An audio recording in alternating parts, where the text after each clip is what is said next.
everyone. Welcome to this recess meeting of the Will County Board for Thursday, October 18, 2018.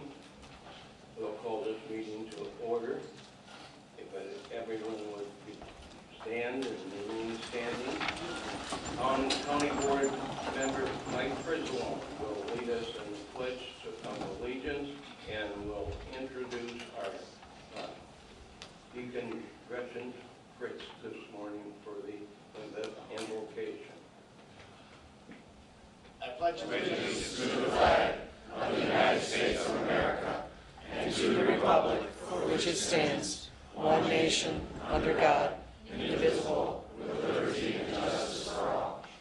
I'd like to introduce my friend and colleague, Deacon Gretchen Fritz, from the Fellowship Chapel of Christian and Missionary Alliance in Bolingbrook, Illinois. Gretchen's been a deacon since 2011, and she prepares communion, visits the sick, helps the needy, maintains church property, and plans church together. Gretchen. Mike?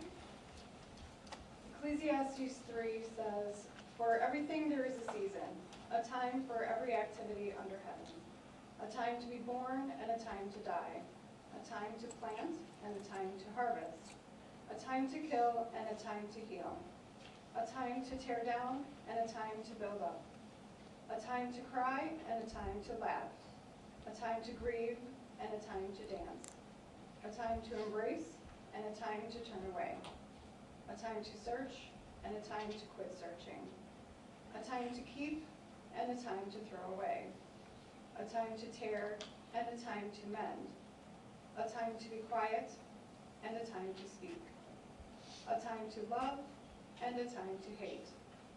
I have seen the burden God has placed on us all. Yet God has made everything beautiful for its own time.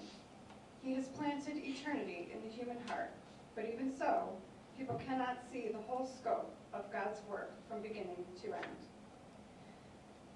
God, we ask for your comfort today for those who mourn.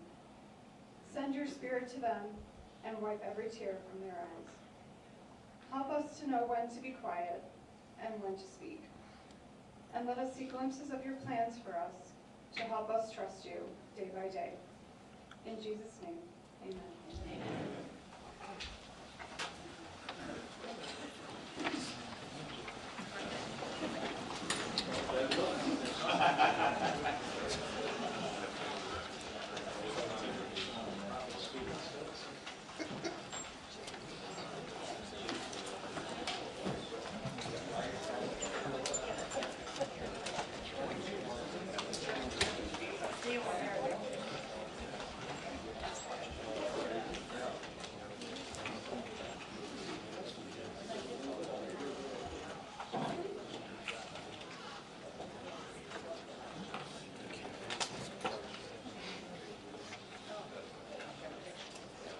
Madam Clerk, will you please read the roll?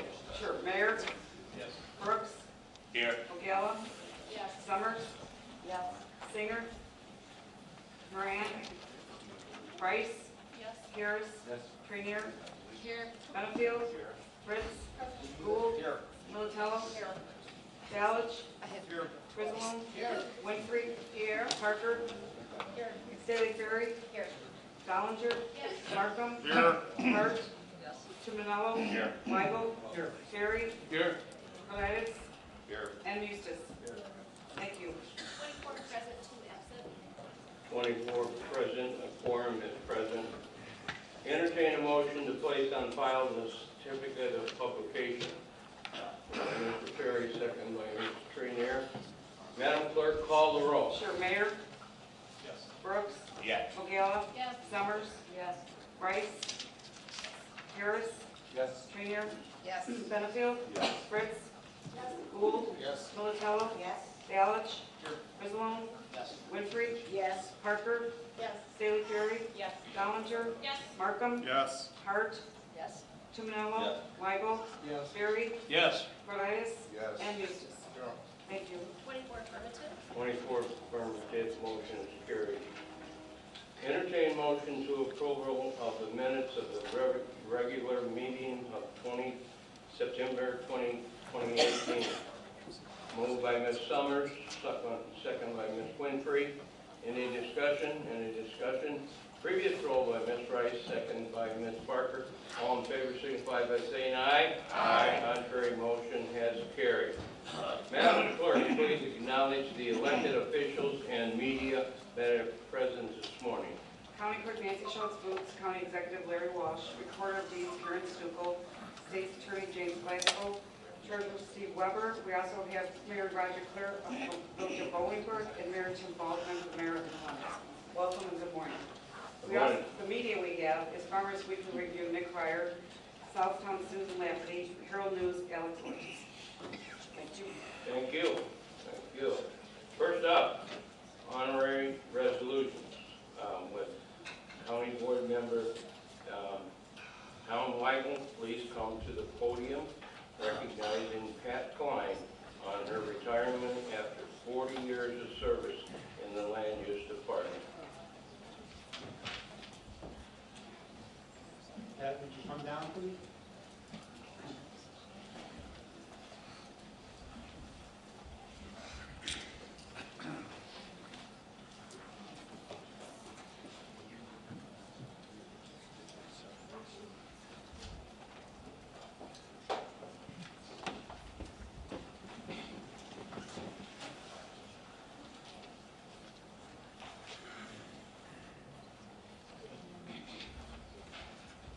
I'd like to welcome Pat here today. We have a certificate of appreciation presented to Pat Cline for 40 years of service to the Land Use Department and the citizens of Will County. She's been a great help to our Land Use Committee, providing minutes, and also the Stormwater Committee. And she's always there to take care of us and answer all our questions, provide all the necessary agendas and what have you. And she's done a great job over all these years, and we really want to thank her for her years of service. Thank you.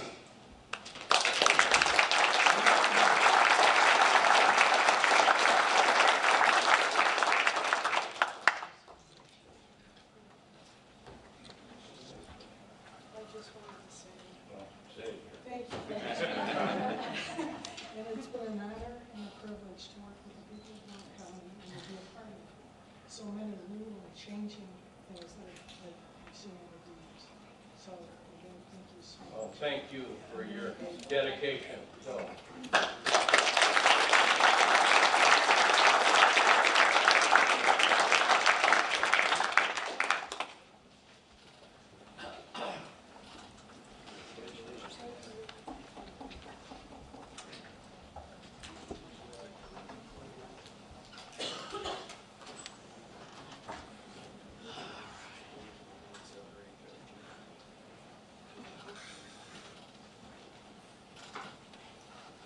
We now have a recognition for Energy Action Month, October, and be recorded by County Board Member Chuck Mayer from his desk.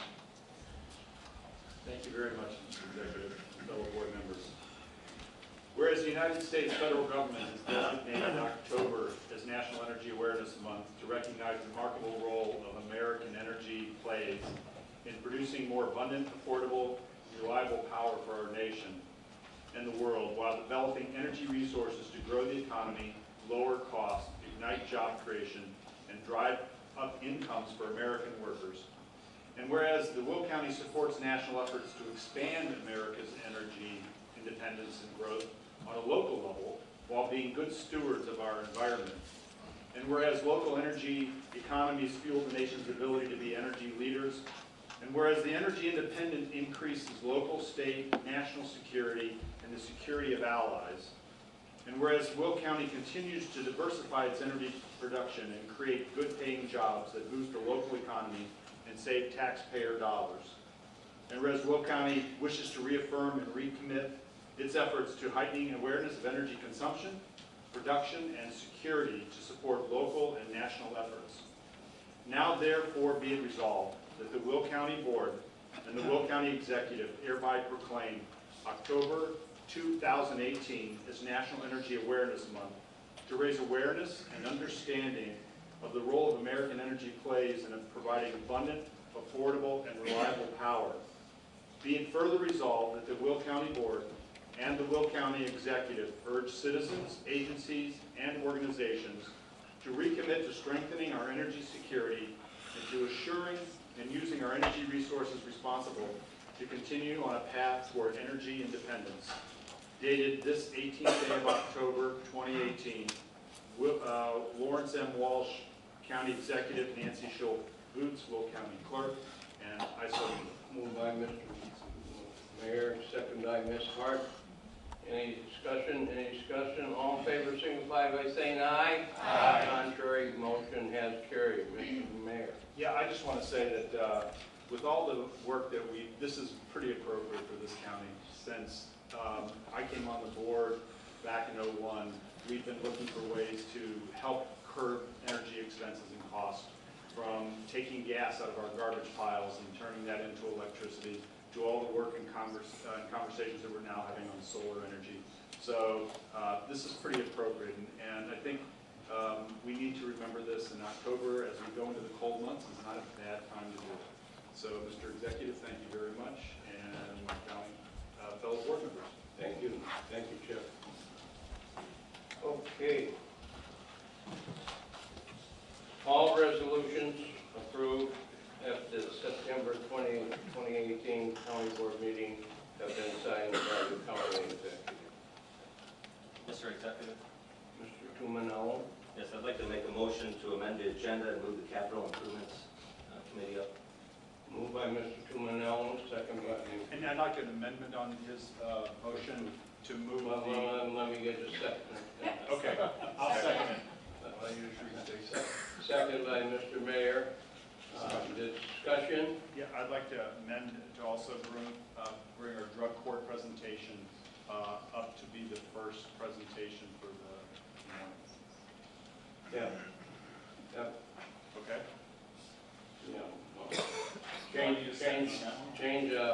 the agenda from Julie's presentation from number 3 to be number 1. Yeah.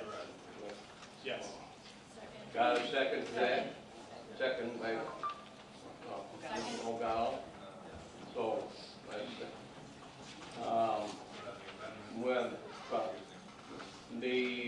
everybody's heard the amendment. Any discussion? Any discussion? All in favor signify by saying aye. Aye. Contrary, the motion has carried. Now, the motion to move the committee up to capital improvements up to right now. Is any discussion? Any discussion?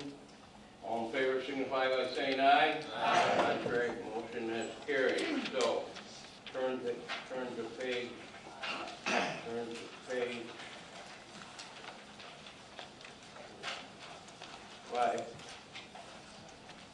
5, and Capital Improvements Committee. Mr. Tumanello, Chairman. Thank you, Mr. Executive. Good morning, everybody. First thing on the agenda is the Will County Capital Improvements Project summary update. In your package, you have a summary update for where we are with the projects. That's a very interesting read. I know the Capital Improvements Committee has been working diligently on all these projects that are underway or beginning. Next on the agenda is the Execution Management Labor Agreement for the Will County Health Department project, and I so move. Second. Moved by Mr. Tumanello, second by Mr. Mayor. Any discussion? Any discussion? All in favor, previous roll call by Ms. Winfrey, second by Ms. Rice. All in favor signify by saying aye. Aye. Contrary, motion is carried. Not yet. On 18283 for execution and management labor agreement, I'll need to make a motion to table this. I know one of the main general contractor is not here for that signing, so I'll do it next month if possible. Motion to table 18283. Second. Moved in second to table resolution 18283. Any discussion? Any previous roll by Mr. Mayor, second by Ms. Rice. All in favor signify signify by saying aye. Aye. Contrary, motion has carried. 18284, authorizing the Will County Executive to amend the professional services agreement with Leopardo Companies Incorporated to provide construction management services during the construction and post-construction phases for the new Will County Health Department building project. And I so move. Moved by Mr. Tumanello, second by somebody? Ms. Dollinger. Any discussion? Any discussion? Previous roll by Ms. Bailey Carey, second by Ms. Summers. All in favor signify by saying aye. Aye. Contrary, motion has carried. Our next meeting is scheduled, we have a special committee meeting to go over some bid openings for the projects that are before us. It's scheduled for October 30th at 9:30. And at this time, I'd invite the union representatives and our executive, Mr. Walsh, and our capital committee down to do a formal signing of the agreement.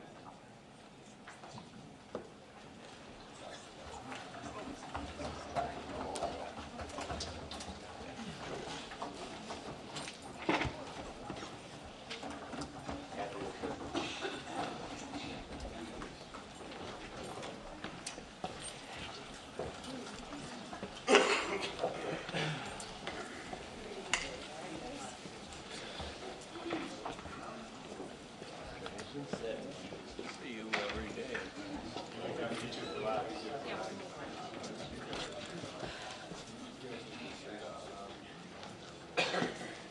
All right, ladies and gentlemen, we're going to have to move those tables forward a little. Otherwise, we're never going to get everybody all in.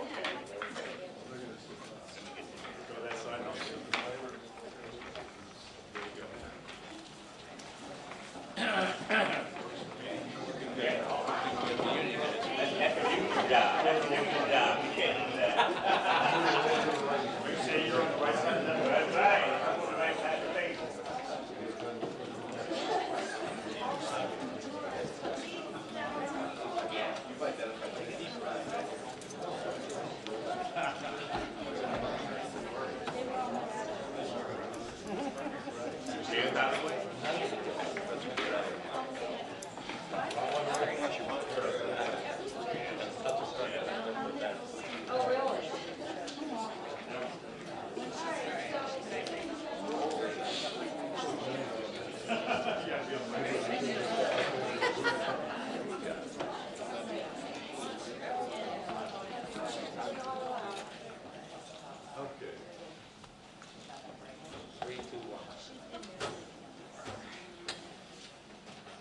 I'll make sure to get all the papers. If somebody else wants to come sit down there, or else we can get rid of that chair. Then back my pat.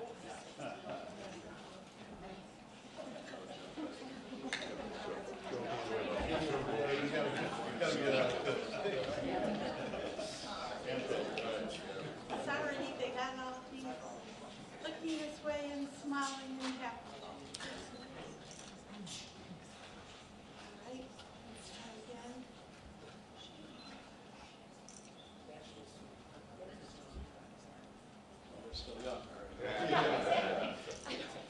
That was a few years. All right.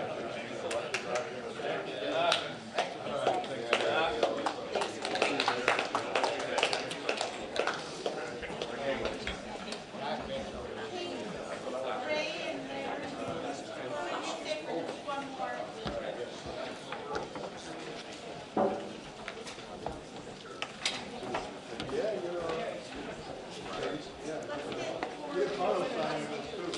Yeah, yeah.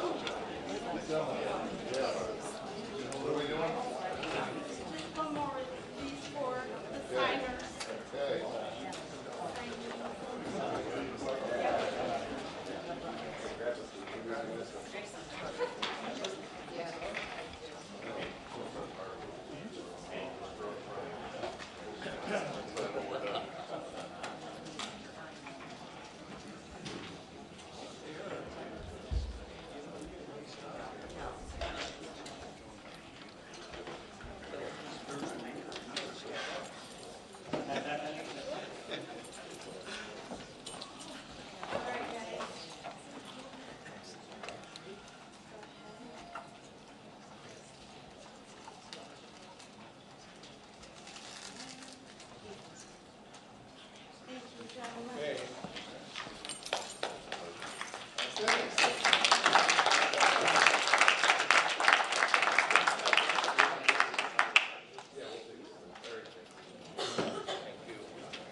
Thank you for coming down, getting all the guys back to work.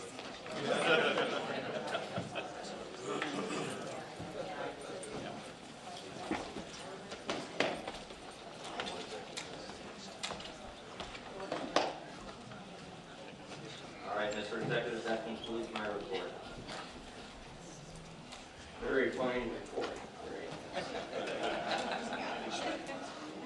Well done.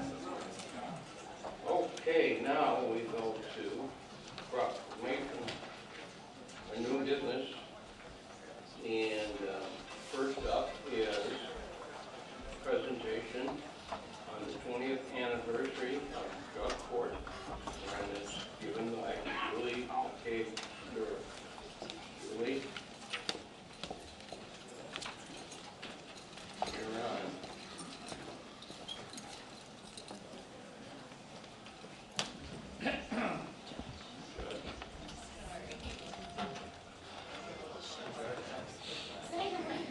County Executive Wall, Speaker Mustis, Minority Leader Brooks, members of the board, and State's Attorney Glasgow, who allows me to be the coordinator for these incredible courts. It's hard for me to believe that it's the 20th anniversary of the problem-solving courts. In 1998, my deputy coordinator, Joe Meso, and my presiding judge, the Honorable Sarah Jones, are with me. In 1998, we began with the Will County Drug Court.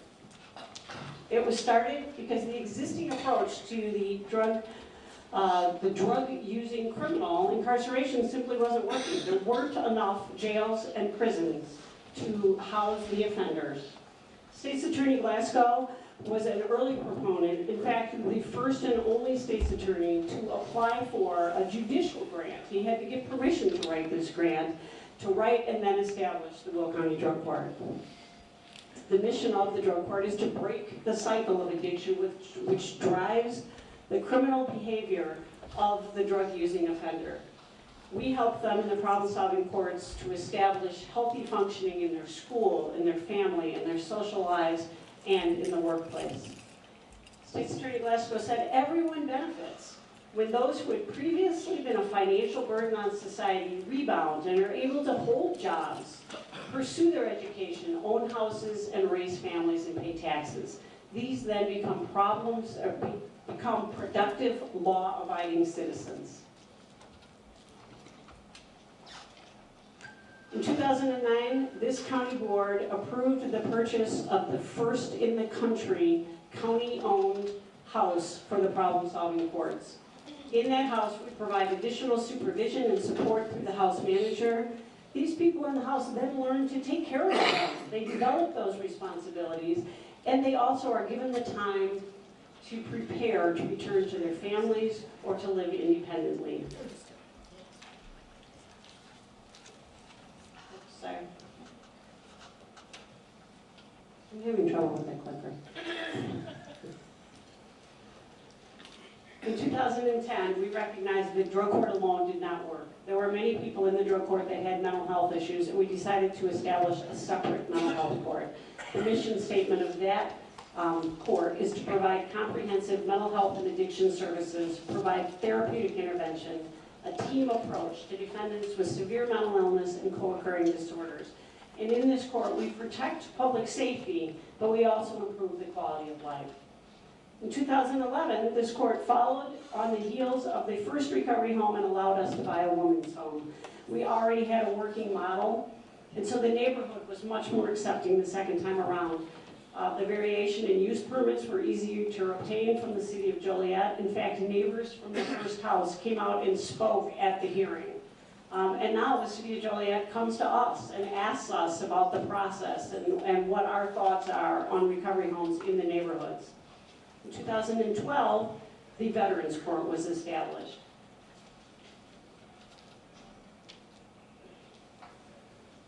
Evidently, I'm not good with the clicker.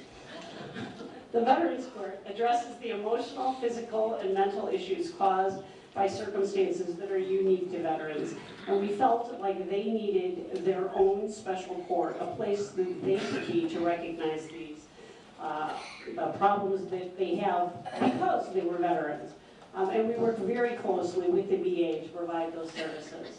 State's Attorney Glasgow said that thousands of veterans are returning home today suffering from substance abuse problems or mental health disorders, including post-traumatic stress and depression, that when they come in contact with the criminal justice system, we have an obligation to acknowledge their service and provide them with treatment and the counseling necessary to deal with these issues.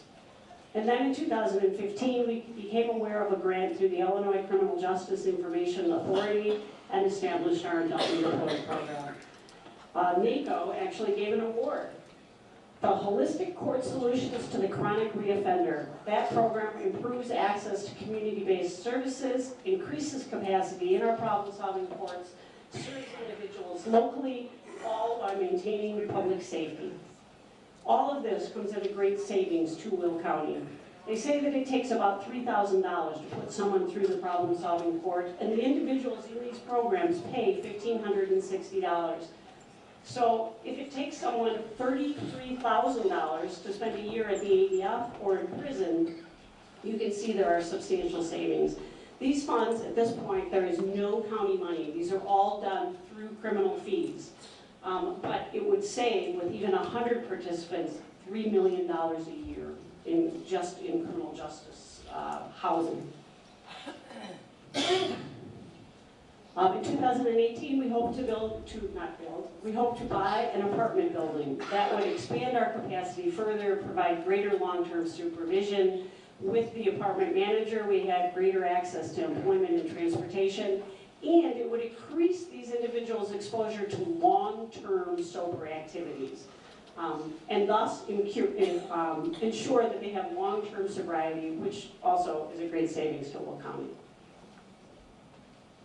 We offer additional heroin services. All inmates, whoa, a life of its own.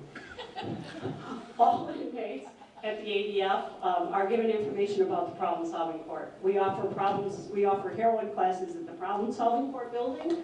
We offer them at the ADF. We provide a 24-hour call-in system, evening drug testing, information on the Overdose Immunity from Prosecution Act, and Narcan training. The heroin overdose death statistics are overwhelming. In 1999, we had 4 deaths. That's just about 20 years ago when we started the problem-solving courts. And in 2018, at least when I did this PowerPoint, there had already been 60 deaths. The Will County problem-solving courts are recognized at the state level. In the toolkit from the Illinois Criminal Justice Information Authority for our family program, our employment program, and our community outreach program with our graduation, and at a national level with the NACO award.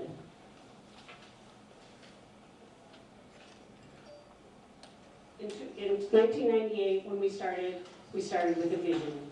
Drug court, Jim's vision. Drug court had 1 court, 3 individuals. Now we have 4 courts, 2 houses, hopefully an apartment. We have 250 participants and 534 graduates, actually plus 15 that we had last week.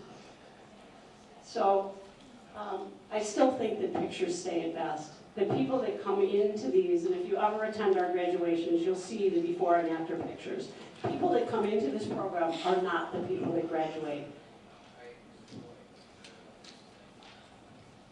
And this little boy would not have been the homecoming king this year had not his mom gone through drug court. So I want to thank the county board for allowing us and giving us support over the last 20 years. We look forward to the continued expansion of these programs with the building of the new county courthouse. Thank you.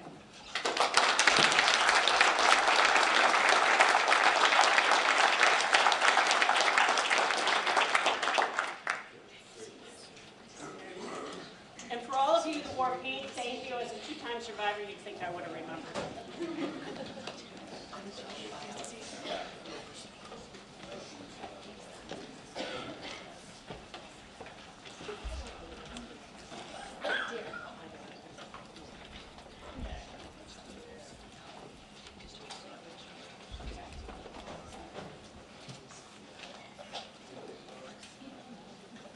Next up, we have presentations both from Pace and Metra this morning. And so the first one up is a presentation given by Chairman Rick Wesneski and our Will County member representing the Pace Board, Mayor Roger Clare, and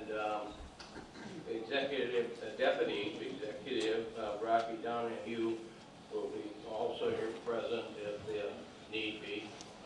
So, Mr. Wozneski, Mr. Clare. Thank you, County Executive Walsh, Speaker Eustace, and County Board. Thanks for having us here today. And I just want to do, obviously, Larry introduced Rocky Donahue. He's currently our Deputy Executive Director, but as of December 1st, he'll be the interim Executive Director, with perhaps more to follow. So, and also Beth Gonzalez is here. I think a lot of you know Beth. She's our Will County representative, does a great job for us. What I want to be able to do is just kind of walk through our budget very quickly for all of you. You should have received one of these, and also you should have received it electronically. We do have some hard copies as well of the full budget. Our budget this year is $236 million for our suburban bus service. It's balanced with our available funding, and there are no fare increases.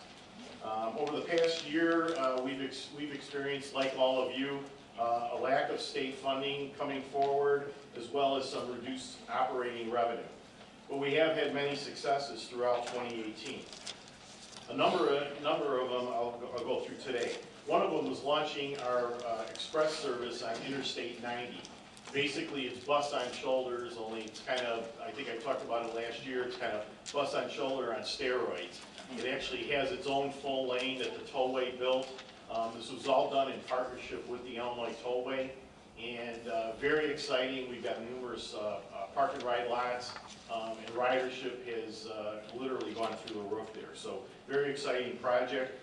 With that, as I said, we opened a number of park and ride lots, and also our first inline transit center, where basically the bus basically pulls into a lane off the tollway, stops at the transit center where there's a pedestrian bridge that goes over and serves two park and ride lots, and the bus never leaves the tollway, and then merges back onto the safe lane back into the tollway.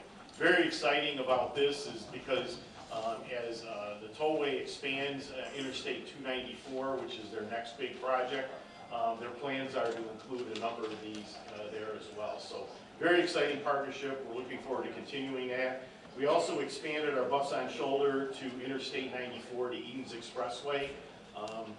That's a little bit more difficult because we're actually running on the right-hand lane instead of the inside bus shoulder, so we're actually running on the external shoulder. But ridership has begun to pick up there as well. We also were able to complete our conversion of our compressed natural gas facility and garage in Markham, and all those buses that run out of that garage run on CNG. We also did this past year convert our north garage in Waukegan to all new biodiesel buses, and we're in the process of going through that with all of our 9 garages, which obviously will take some time. Ultimately, we'd like to get to a compressed natural gas fleet or some other type of energy saving, perhaps electric buses as they improve in reliability. We're also progressing with, we progressed with our Pulse Rapid Transit Network, and basically that's an express bus that runs down an existing route. Currently, we've got one scheduled. It'll launch later this year on Milwaukee Avenue up in the north suburbs, and then we've also got one that's being planned for Harlem Avenue throughout Cook County and Will County areas. Our proposed capital budget is around $100 million, a little bit shy, $96 million. We plan on purchasing about 35 fixed route buses, 74 paratransit vehicles, 187 van pool vehicles, and also we will sell bonds to design and construct a new Northwest Division garage in the Wheeling area. One of the things I really want to kind of emphasize on, and I know all of you are really focused on it as well, we all need a capital plan at the state and federal level. These dollars that we're talking about in this budget for capital is basic funding that comes through programs from the federal government. But I can tell you, it's really holding us back, and I think you'll probably hear that from Metra as well, in improvements that we need to make to our system for the next 20, 30 years. And so I think it's critical that we all work together, and I know we have been. The RTA, I think, is making a big push, and we're working with the road builders and other unions and so forth to really try to push to get this done at both the state and federal level, and it's really critical. Our ADA budget is balanced and with available funding with no fare increase at $187 million. We do have a number of routes that will be service reductions on. We plan on reinvesting that $1.2 million in service reductions on our poor performing routes into $1.7 million of enhancements throughout the region. And so we're really reinvesting about $500,000 into new service. The new service is really alleviating overcrowding on I-55 bus on shoulder primarily. Right now we have buses that are standing room only and people waiting for the next bus. It's a good thing to have, but the problem is we go back to that capital funding aspect. And we'll also be launching, as I said earlier, about the PACE Milwaukee Rapid Transit, which is very exciting for the first rapid transit in the suburban areas. The routes that are affected by the proposed service reductions and cuts include about 14 throughout the region that don't meet the minimal standards for our routes. There's a number of them in Will County. One of them is Route 504, which is South Joliet for Saturday service. Route 362 in South Park Forest, and also Route 824 in the East Bolingbrook and Lyle area.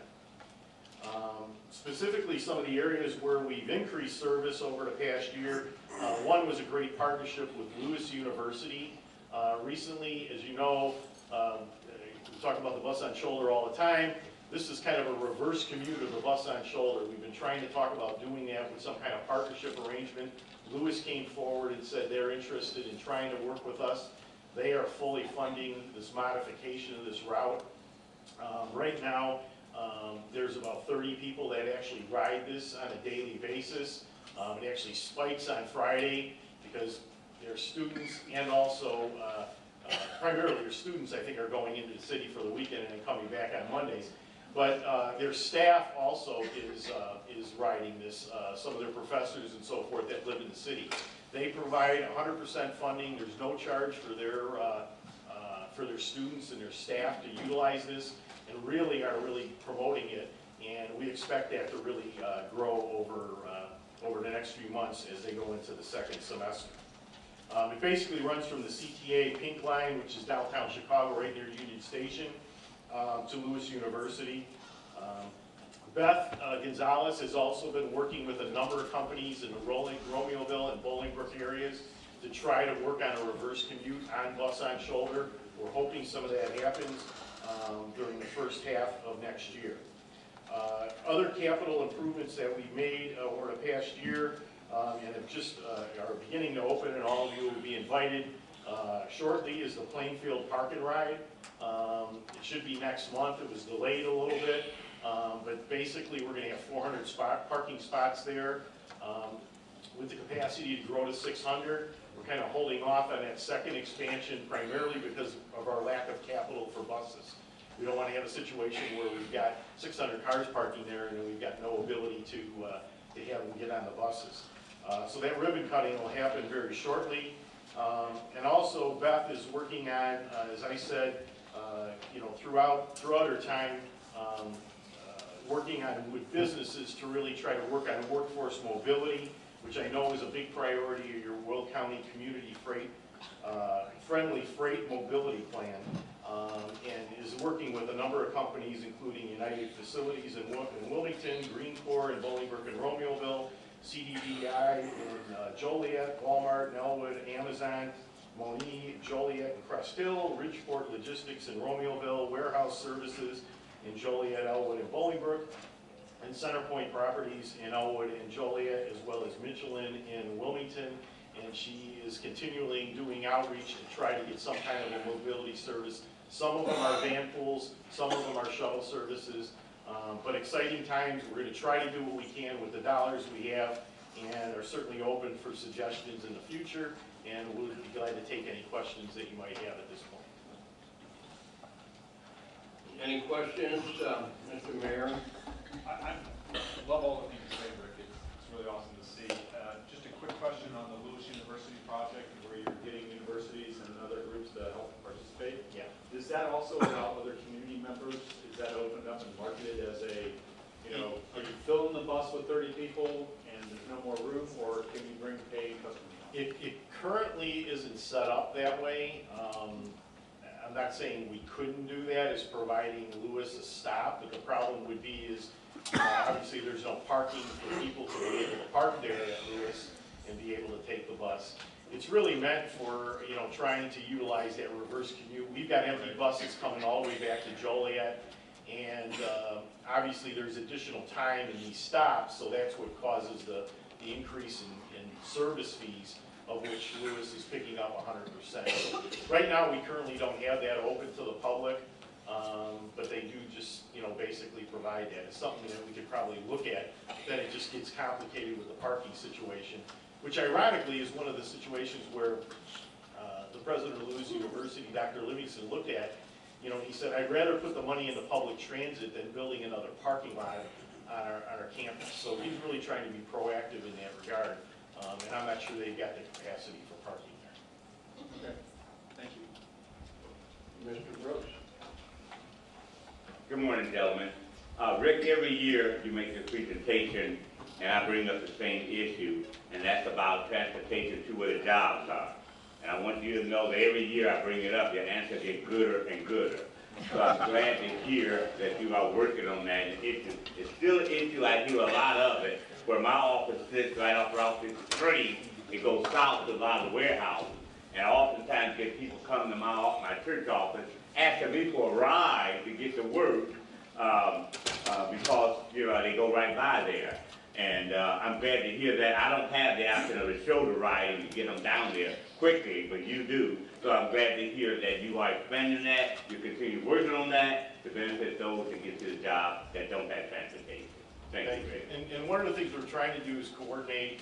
We've had some initial conversations with Centerpoint about trying to figure out whether or not there's an opportunity to get a piece of land actually within perhaps the Joliet intermodal facility, where we could build a small transit center if we could get funding for it, and then be able to take the bus from downtown Joliet near the transit center, of which we're one of the things I forgot to mention, we're going to be building that this coming year. We've got $7.5 million into the budget with some state matching funds to build that Joliet bus transit facility. But what we want to do is be able to create a hub that shuttle services could run to various businesses, because it's very difficult to make sure people get to work on time if we're running one bus making 20 stops. It just doesn't work. So we're trying to work with them, and we're trying to figure that out. We did have conversations with Senator Duckworth about possibly trying to get some funding for that kind of a transit center. She seemed open to helping us with that, so we'll see what happens. Perhaps I'll be telling you about that next year. And I have some land at my church I can sell you for that hub. I can sell you good price. You wanted to donate? No. Thank you. Mr. Malone? Rick, are you, based on the Lewis University scenario, are you pitching this to any other universities? Right now, what we focused on is really this bus on shoulder, and quite frankly, we probably could approach colleges, St. Francis or St. Francis University. And it's something I think we'll see how this goes, and then perhaps we can approach them this year. Because, technically, if we look at it, we can kind of do the same thing with them, because the buses actually ultimately end up going back to the Joliet garage to be washed and serviced, and then get put back in to go back downtown. So it's a coordination thing, but I'll make sure Beth, does some outreach, and perhaps we can take a look at that. Great, thanks. Any other questions for Pace? Thank you. Thank you, gentlemen. Did a good job, Roger.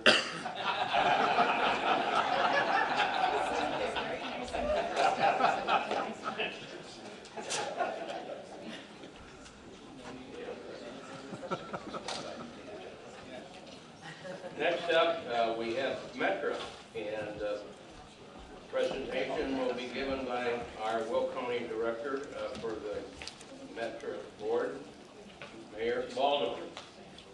Morning, Tim. Good morning. I would start out by saying thank you, Mr. Executive, for the appointment to this board, and to the county board for the confirmation. But after having been down at Metra for the last few months, I don't know if thank you is what I want to say to you. It's been very, very interesting.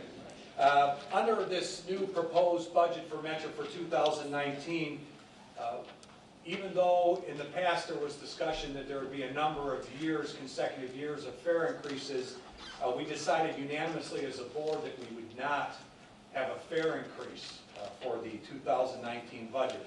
And it's not because we don't need the funding. We'll talk about that in just a moment here. It's because what the fare increase would bring would be very, very minimal, and it would continue to put a burden on the ridership. And as I had stated at the board meeting, really it would just be a Band-Aid on a gaping wound.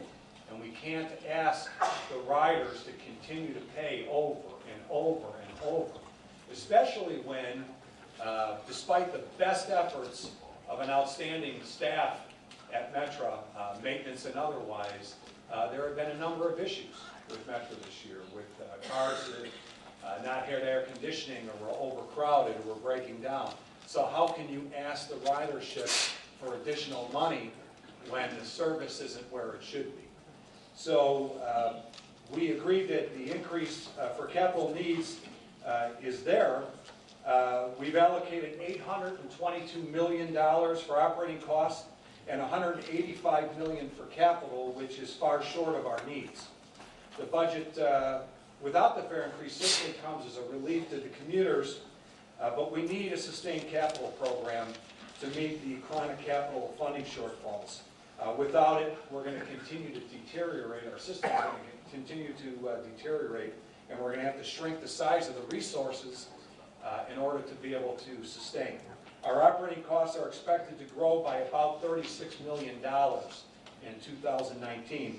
Of course, the primary drivers for that are somewhat similar to any organization. It's labor, it's benefits, and then of course there's fuel and rents, materials, and other costs that are associated with maintaining this type of service. About $11 million of the rising costs will be covered through an increase in RTA funding, primarily through the regional transportation sales tax. An additional $12 million will be covered through some efficiencies. Efficiencies in labor, efficiencies in IT costs. The remainder will be covered by reducing the amount of fare revenue spent on capital needs by about $13 million, putting it then toward the operating budget. So, the result of the 2019 operating budget is $822 million, which is about a 3.1% increase from last year. The capital needs are significant. About 40% of Metra's assets are classified at marginal or worn, in marginal or worn condition. Half of our bridges are more than 100 years old, and at the present rate of replacing 3 bridges a year, it would take us 150 years just to replace our oldest bridges, which we know 150 years from now we'll either be living on Mars or driving flying cars or something, but that's ridiculous that it would take that long to be able to take care of that infrastructure. Our diesel cars have an average age of 30 years. They are the oldest in the nation. The oldest cars that we use daily came on during the Eisenhower administration, 65 years old. And those cars are in service every day. So our locomotives have an average age of 31 years, also the oldest in the nation, and our oldest ones are 41 years old. Those are the locomotives driving the trains. It's ridiculous. Despite this, again, our staff has done an outstanding job at Metra, keeping it safe, keeping it as efficient as they possibly can with the resources that they have.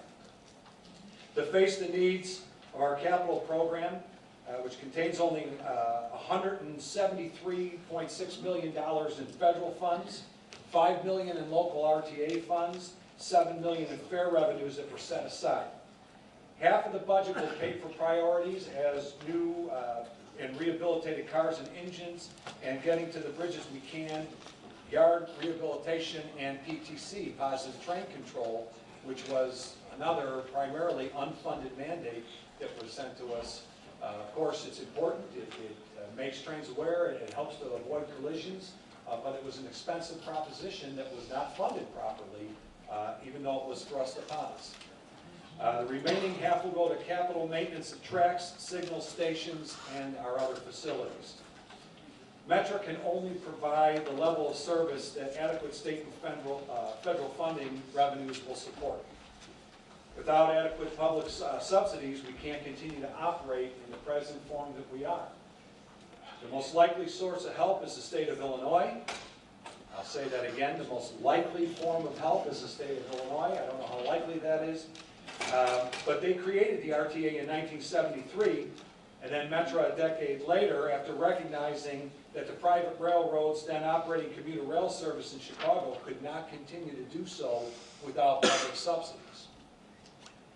There are public hearings to seek testimony from our customers and the public on the fiscal year 2019 proposed budget, and they're scheduled for November 1st and November 5th throughout the service area. Comments can also be emailed to 2019budgetcomments@metrarr.com. We do have some Will County specific projects that are taking place. Romeoville Metra Station parking lot is adding an additional 160 spaces. The Hickory Creek platform rehabilitation, University Park Station. Metra forces are currently working on taking care of that station, fixing it up. New Lenox has a new train station that will be coming online, starting construction next year.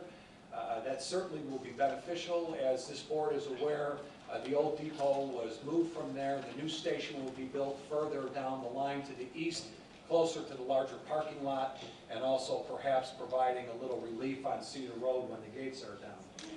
Bridge replacement, 96th Avenue, Old Route 45 Bridge at Hickory Creek Station is currently under design.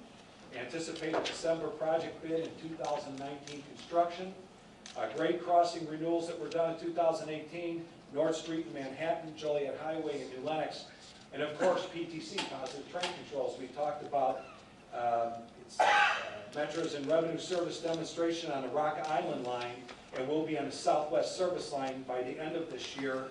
And then the Metra electric line will follow next year. The entire system will be fully operational by the end of 2020.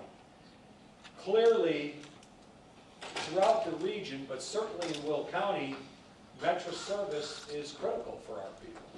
It's critical not only for our people, but it's critical for the economy in the state of Illinois, getting people to work. We need a capital bill in this state, and although there are a tremendous amount of roads and infrastructure that need to be taken care of, we certainly recognize that there has to be a significant portion of that capital bill that goes toward public transportation. Public transportation, again, is very, very critical to our area. So we would encourage and ask all of you as a board and as individuals to reach out for state legislators and let them know that we desperately need this assistance.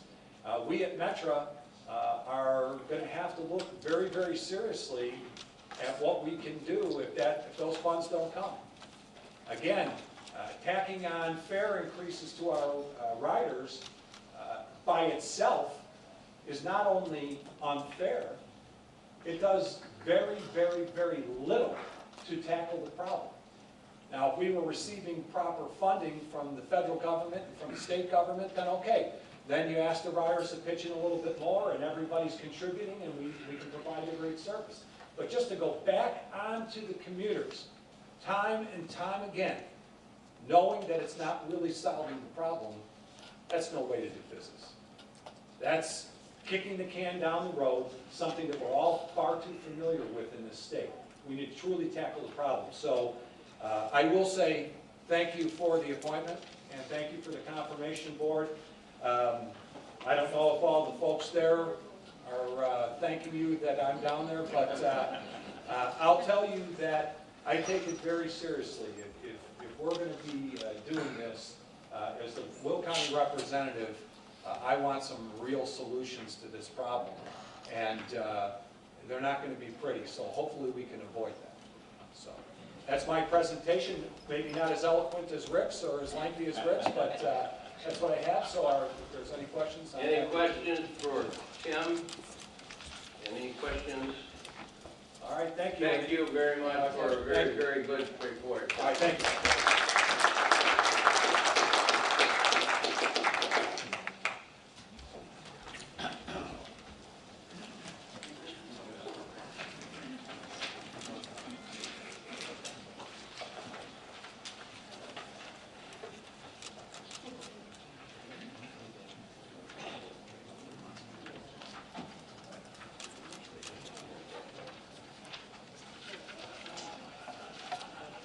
Okay, moving on. Our first committee, Land Use and Development Committee.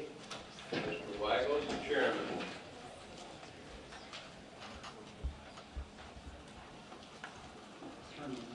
Good morning, everyone. Good morning. Make a motion to open the public hearing for land use.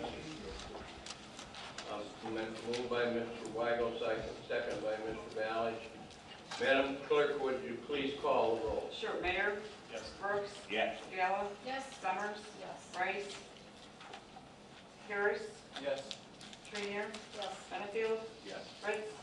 Gould? Yes. Militello? Yes. Balch? Yes. Griswold? Yes. Winfrey? Yes. Parker? Yes. Staley Ferry? Yes. Ballinger? Yes. Markham? Hart? Yes. Tumanello? Yes. Weigel? Yes. Perry? Yes. Colitis? Yes. And Eustace. Yes. Thank you. Ms. Rice, you want to be a yes on Yes. the roll call? 23 affirmative.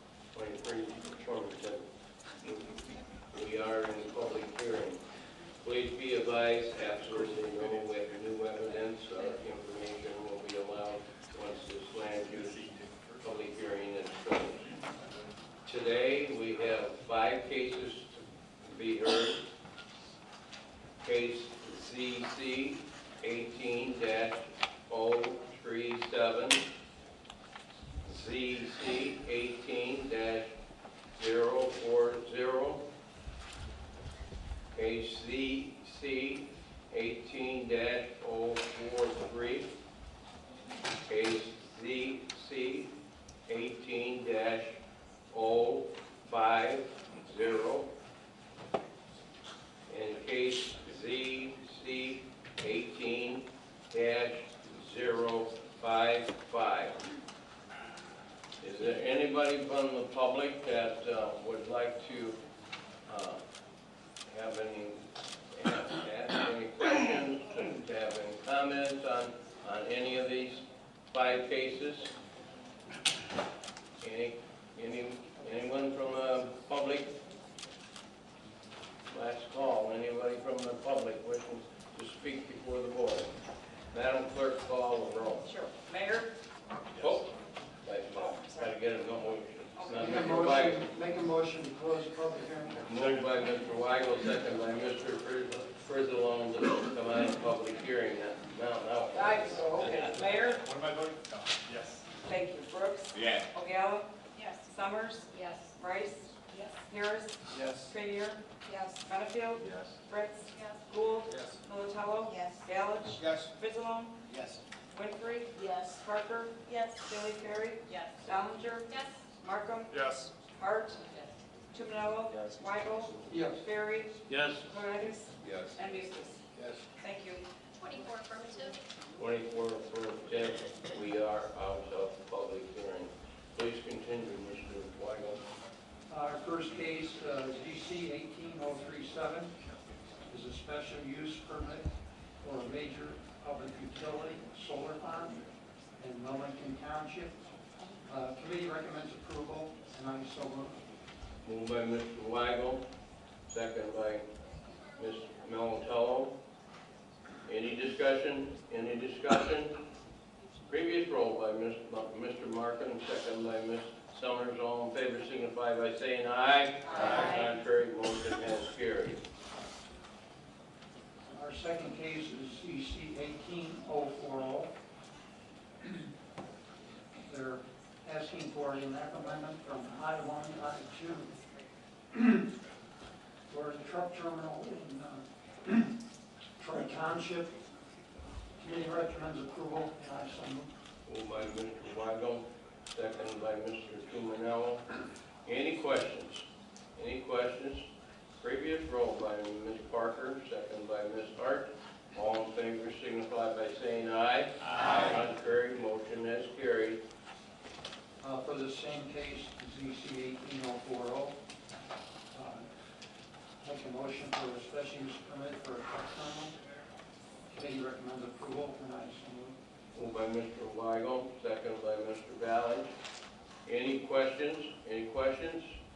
Previous roll by Ms. Dollinger, second by Ms. Trainier. All in favor signify by saying aye. Aye. Contrary, motion has carried. Our next case is ZC 18043, requesting a special use permit for a major public utility solar farm in Beecher. Committee recommends approval, and I so move. Moved by Mr. Weigel, second by Ms. Ogala. Any questions? Any questions? Previous roll by Ms. Summers, second by Mr. Harris. All in favor signify by saying aye. Aye. Contrary, motion has carried. Next case, DC 18050, is a map amendment from A1E2 in Manhattan Township. Committee recommends approval, and I so move. Moved by Mr. Weigel, second by Mr. Parker. Any questions? Any questions? Previous roll by Mr. Ferry, second by Ms. Winfrey. All in favor signify by saying aye. Aye. Contrary, motion has carried. Next case, DC 18055, is a zoning map amendment from R1 to C4 in Homer Township on Metra Avenue. Committee recommends approval, and I so move. Moved by Mr. Weigel, second by Mr. Ballard. Any questions? Any questions?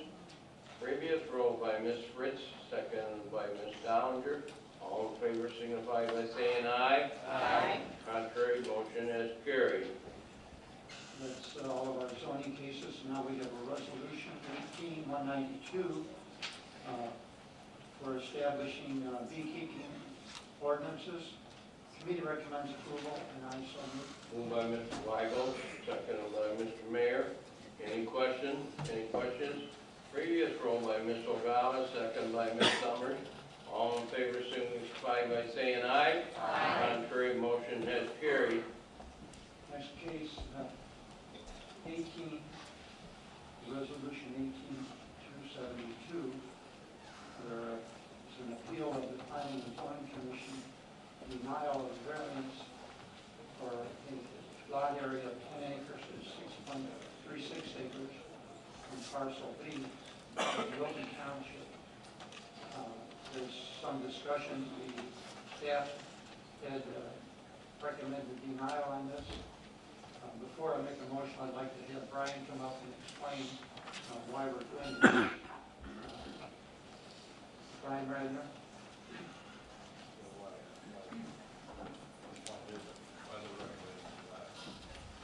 Nancy, while he's walking up, can you show me a no on that last one? Sure. Good morning, board members. Brian Radner, Director of Development Services for the Land Use Department. Staff is recommending denial on the original variance request because the applicant wasn't able to identify a hardship. There's a set of criteria in the zoning ordinance that the staff follows when making recommendations.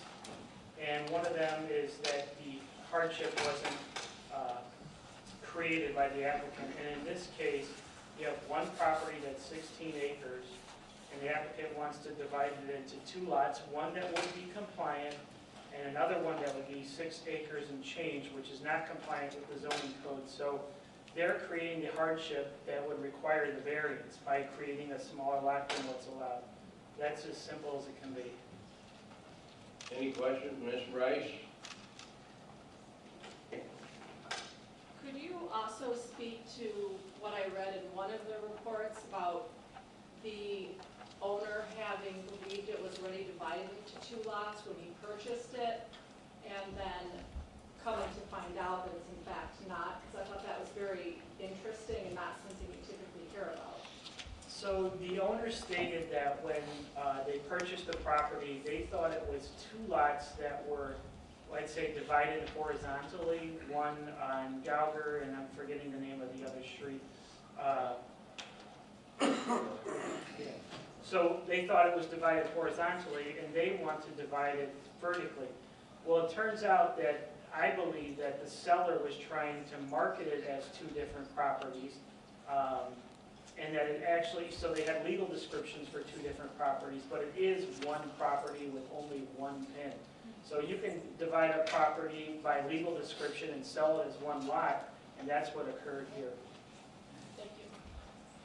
Mr. Mayor? And Brian, during our caucus, you explained that there are times where this has been given A1 because other areas in the, other lots in the area are similar A1, and is that the case in this situation? Okay, so there's a couple different scenarios. Sometimes property was divided up that didn't meet the ordinance requirements because it happened, I'll say, decades or several decades ago, and there were no checks and balances to make sure that they met the required lot dimensions. So occasionally we deal with those types of properties where we try to bring them into compliance. The immediate area surrounding where this property is made up of, I'd say, 10-acre lots. There are a few lots that are smaller on the west side of where this proposal is. They may even be down to maybe 2 acres, but they are zoned A1. Not sure how they were created. We didn't look at that in this when we were preparing our analysis on this request. We only looked at this situation where the applicant was trying to divide up a 16-acre property into 2-acre properties. And just to further, I think I would support this for that reason alone. And there'll be people on both sides of this question because, you know, we have a minimum of 10 acres for A1, but it would appear that all the neighbors are in that same scenario. So a lot of the neighbors around there, and there didn't seem to be any other zoning in that immediate area. Is that correct? And that's correct. It is tough to recommend a different zoning district that would allow a smaller lot because within a 2-mile radius, just about everything is zoned agricultural. So it would be inappropriate to introduce a zoning classification that was smaller because then that would establish a new trend of development potentially for smaller lots in that area where those really should be directed closer to municipal boundaries. And the intention, this family is looking to actually build a home for their children, or is that their intention? So there is one this is one parcel, and there is one home and one outbuilding on this property now. That would be, as the staff report identifies, that would be the owner's parcel. Then on the new parcel, there would be a new home proposed. At least that's the way we understand it today. Okay, thank you. Mr. Eustace? No, I do understand that there's a lot of parcels that are, well, say, non-conforming or not be allowed to be created today, specifically smaller parcels that are in A1, 5-acre parcels, 2.5-acre. And I do remember a lot of it happened in my area. I was in a pretty rural area when I first came to Will County. It was not uncommon for a farmer or property owner to just go and record the lots on a road as 5-acre lots. There was nothing that prevented them from doing that. But that practice has been is long gone. You know, I mean, not allow that. Now you have to go through a process. You just can't create lots on your own. Therefore, we wound up with a lot of A1 lots that are really non-conforming. Non-conforming means less than 10 acres. And so now we're going to create, so now we're going to be creating a non-conforming A1 lot by our actions if we approve it. And I have some reservations about doing that. Even though I'm sympathetic to perhaps their situation, does that mean we should basically violate our own ordinance and create a non-conforming A1 lot? I'm not going to ask you for a legal opinion, Brian. I mean, Mary, I suppose I could ask Mary, is to send us down a road or a precedent where, you know, we could be in a difficult position in litigation if we denied somebody else from doing the same thing. And you can always say there's a hardship, or I thought it was something else, or, you know, we've all seen people do this, say this is our intent, and then they sell it to someone else, and their intent is totally different. And that's my concern, you know, that we stay insistent and don't create precedences that are going to be contrary to the intent of our ordinance. So I have some concerns about doing that. I guess, you know, I'm probably going to be a no vote for those reasons. But, you know, I just think it would be a bad practice on our part, and I agree with the staff. Remember, the staff is saying, this is what your ordinance says. Yeah, this is an ordinance we created to avoid non-conforming A1 lots. So we've stopped that practice many years ago. And I haven't been there when we did it. So anyway, that's my only comment on this. Thanks. Mr. Ballage? Yeah, I'm on the land use committee, and we had a lengthy discussion about this. And the Planning and Zoning Commission, they voted 3-1 in favor, but because they needed one more vote, it was denied. Yes, when it came to us, it came as a denial, but it was actually 3-1. There was another person there to vote, it probably would have ended up 4-1, and then it would have been okay. They also, the gentleman that owns the property said that he has a deed that shows 2 parcels, but it's recorded obviously as 1. So there's a lot of confusion in this, and in that area there's already 5-acre parcels that are there.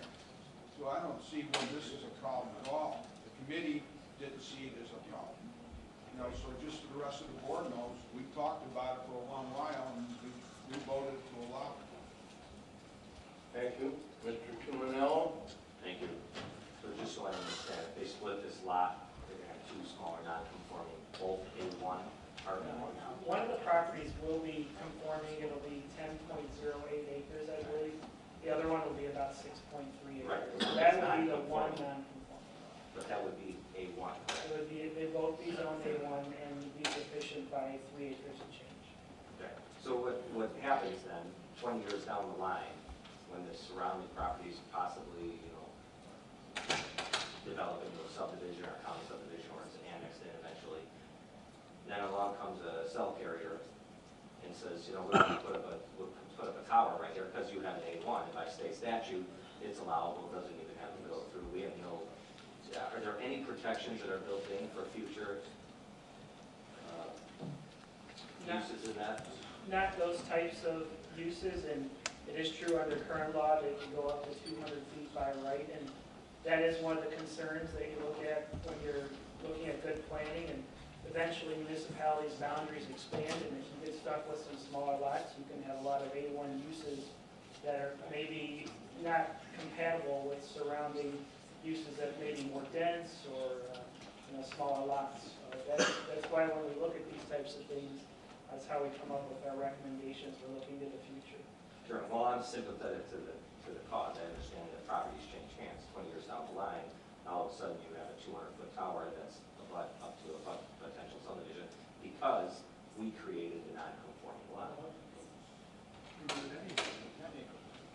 Any, You can do it on a 10-acre parcel, and that's law, but anything that's under on a non-conforming, so if this were to be even a 1 acre or a half acre, literally, if they could, by right, they would have the ability to file and count it.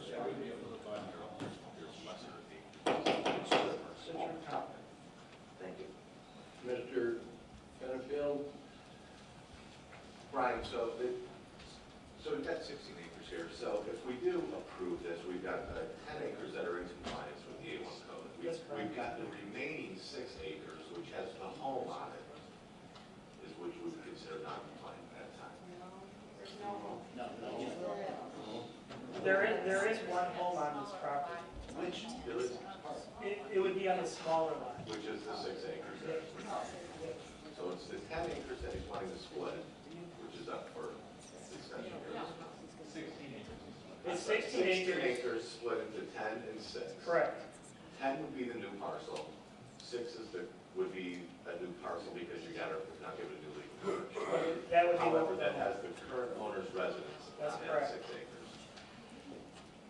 If we approve this, that 6 acres is still going to exceed the multiple 5 acres A1s that are already designated around that particular property. That's true. So you've got, by what I see on the map here, probably 10 5-acre parcels already existing around this 16-acre parcel. So going back to that thought process, is that he'll be exceeding the 5 acres that are currently around him. And talking about cell towers, are any of those other 5-acre parcels, aren't those all open to cell towers as well? Well, under the current standards, that certainly is possible that could happen. Ms. Ogala, if you have, Ms. Ogala?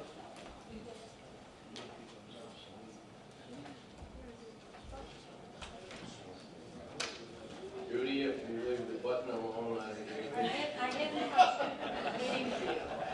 there you go. There you go. So Brian, I wanted to ask Hold on. So Brian, I just wanted to ask then, the smaller parcels that are around this 16-acre parcel right now that are 5 acres, what are they currently zoned?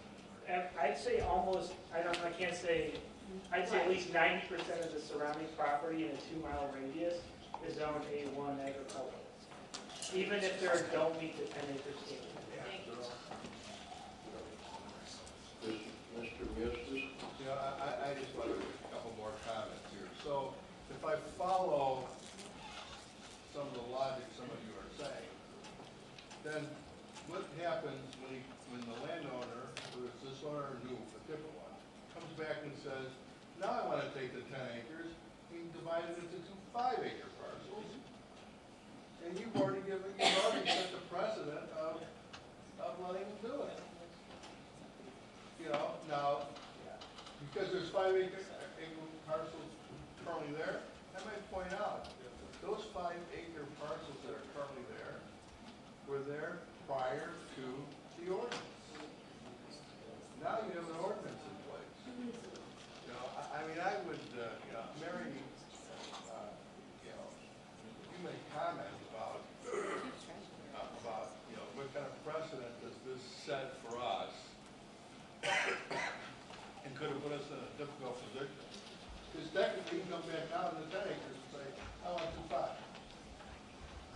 And then you're going to tell them no? I think you've already I really want to get a comment from Mary. So, yeah, when we have a case in court, one of the arguments we make on behalf of the board is, you know, we want to maintain the integrity of the plan. Now, the problem with this is that the party who wants something different will go to these cases and they'll say, well, but the county board doesn't even care about the integrity of their plans. They make these decisions and they have in their ordinance that they will only do this where there's a hardship, not by the owner. And now you decide to go ahead and do that, they'll say the county board doesn't even do that. So what is the integrity of their plan? They're making arbitrary and capricious decisions. So that's what we face when you don't follow your own ordinance.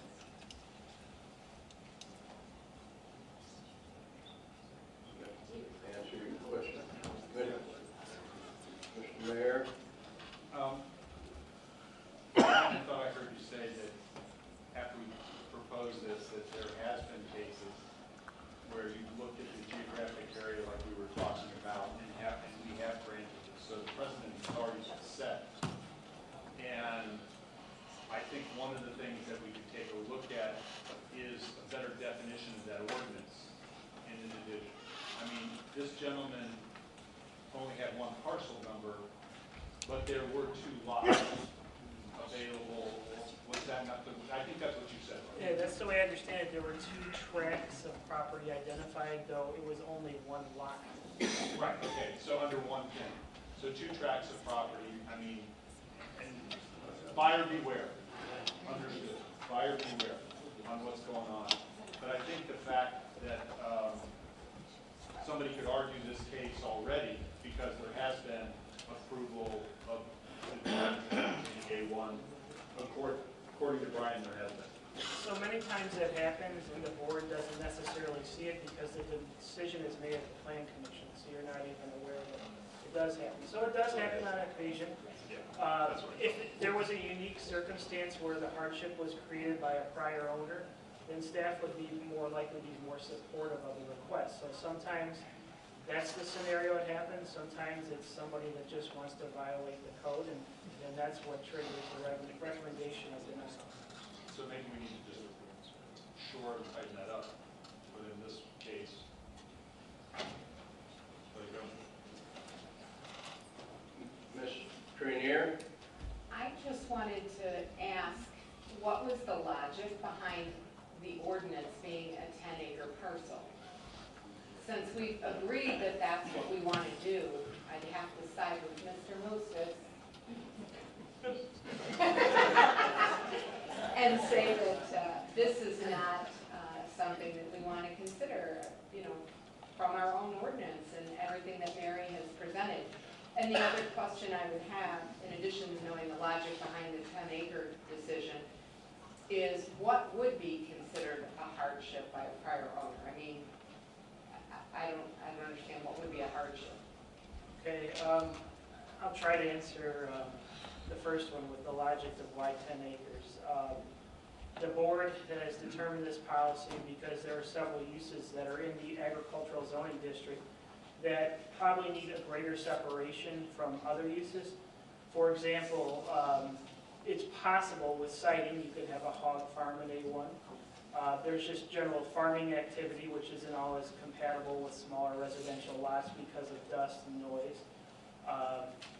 There are other uses, maybe like equestrian centers with hundreds of horses that just don't mix with smaller lots. So that's the reason why you have a 10-acre lot. As far as the second part of the question of what would be a hardship, the zoning ordinance identifies in the variance section, is this a unique circumstance? Was it created by the owner? Will it impact like airflow around the property or cause fire? Well, that's not going to be the case here because it's a larger property. But when we get down to smaller lots and somebody wants a variance to like 1 feet away from their property and the next house is only 4 feet away, well then that may be a concern. So each variance request is different. A lot of times, let's say you had 10 acres of property and normally it requires a 100-foot setback from the street normally to build a home, but on your property you have wetlands and floodplain that force you to be closer to the road. Well then if you ask for a variance for front yard setback to maybe 30 feet, we could say, well we could be supportive of that because there's floodplain that's preventing you from building closer to that. So that's like a true hardship. Just simply because you want to divide the property and make it smaller than the ordinance requirement is not a hardship. Thank you. Ms. Rice? I got my question answered as well. Okay. Mr. Frizzalone? I still want to make a Right here. But I think when you were referring to a unique circumstance, when I was reviewing this, I do think it's a little unique that a owner buys a property thinking that it's two, and that there's a little bit of a hardship created, not maybe how you're defining it, but that someone make their financial plans thinking that you can build a house. And it sounds very unfortunate that he was providing information, made a major purchase, only to find out that it's not the case. So I do think there's some unique circumstance here that's not just someone wanting to divide. Mr. Cline? Brian, just a question for you. So this was originally 16 acres, or it was broken up to 10 and 6. The new development would be the 10 acres with us redefining that 6 acres and A1 where the house, the present house exists, correct? I don't know that I can confirm the first part of your statement, that it was a 10 and 6 acre lot. Janine, do you have to? Or I mean, it was 16 acres. It was 16. 16 acres is true, Okay. and the desire to create a 10 and a 6 is true. Okay, with the existing home being a With 6. an existing home on the 6 acre. Okay, which goes back now, outside the property. Tim, you got too many personal conversations going on. So let's all listen to the ones that asking a question. Go ahead, sir.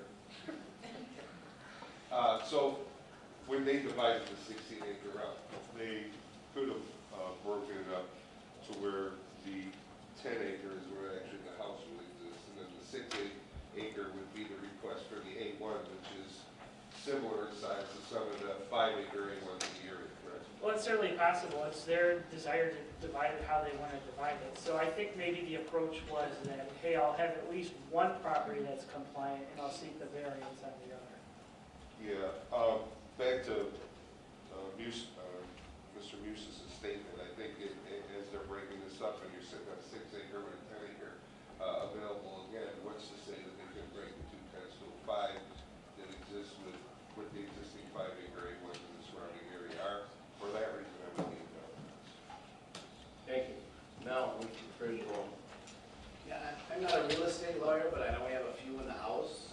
When you're doing the closing, doesn't the PIN number come up and you have to deal with that? And there's only one PIN on there in front of the attorney unless his attorney was not sure. I mean, wouldn't that dictate that it's one property? Certainly, if he had an attorney, I don't know if he had an attorney. They would certainly, I would think, ethically be obligated to advise him as to the uses of the property. A good real estate attorney will go to land use and make sure that everything is in order before the close. And secondly, to Mary, based on Jim's idea, if we did approve this, they came back to us and decided they wanted to divide it into 5s, what chances would we have of denying that if he took us to court? Yeah, I'm not, I don't know that I want to go with percentages, but you certainly hurt your chances. You divided it once, indicating that you think that size parcel is appropriate for that area. So, and I just also want to point out that this is an appeal, so it does require a 3/4 majority to pass the county board. Thank you, and I'll be a no as well. Mr. Tumanello? So just so I understand this, because it's a little confusing, everything around the area is A1, correct? Correct? Everything within a 2-mile radius is zoned A1. A1, so this is pretty much an A1 district. This is pretty agricultural. So, our zoning ordinance states that you need to have 10 acres to be a conforming A1. If they want to subdivide the property and they take those 6 acres out, what other options? Because if we do estate, as per our ordinance, then it looks like we're spot zoning, correct? And that would be the concern with recommending, trying to convince the applicant that they should apply for a state residential instead of the variance. Correct. So I guess at the end of the day, it looks like we potentially have an ordinance issue because we kind of painted ourselves in a box. If they want to subdivide, we really can't subdivide into anything that they're able to use. That's what 10 acres would need. Anybody else with a 10 acre could need it. Right. You're exactly right. So you can't subdivide. We call the both of us.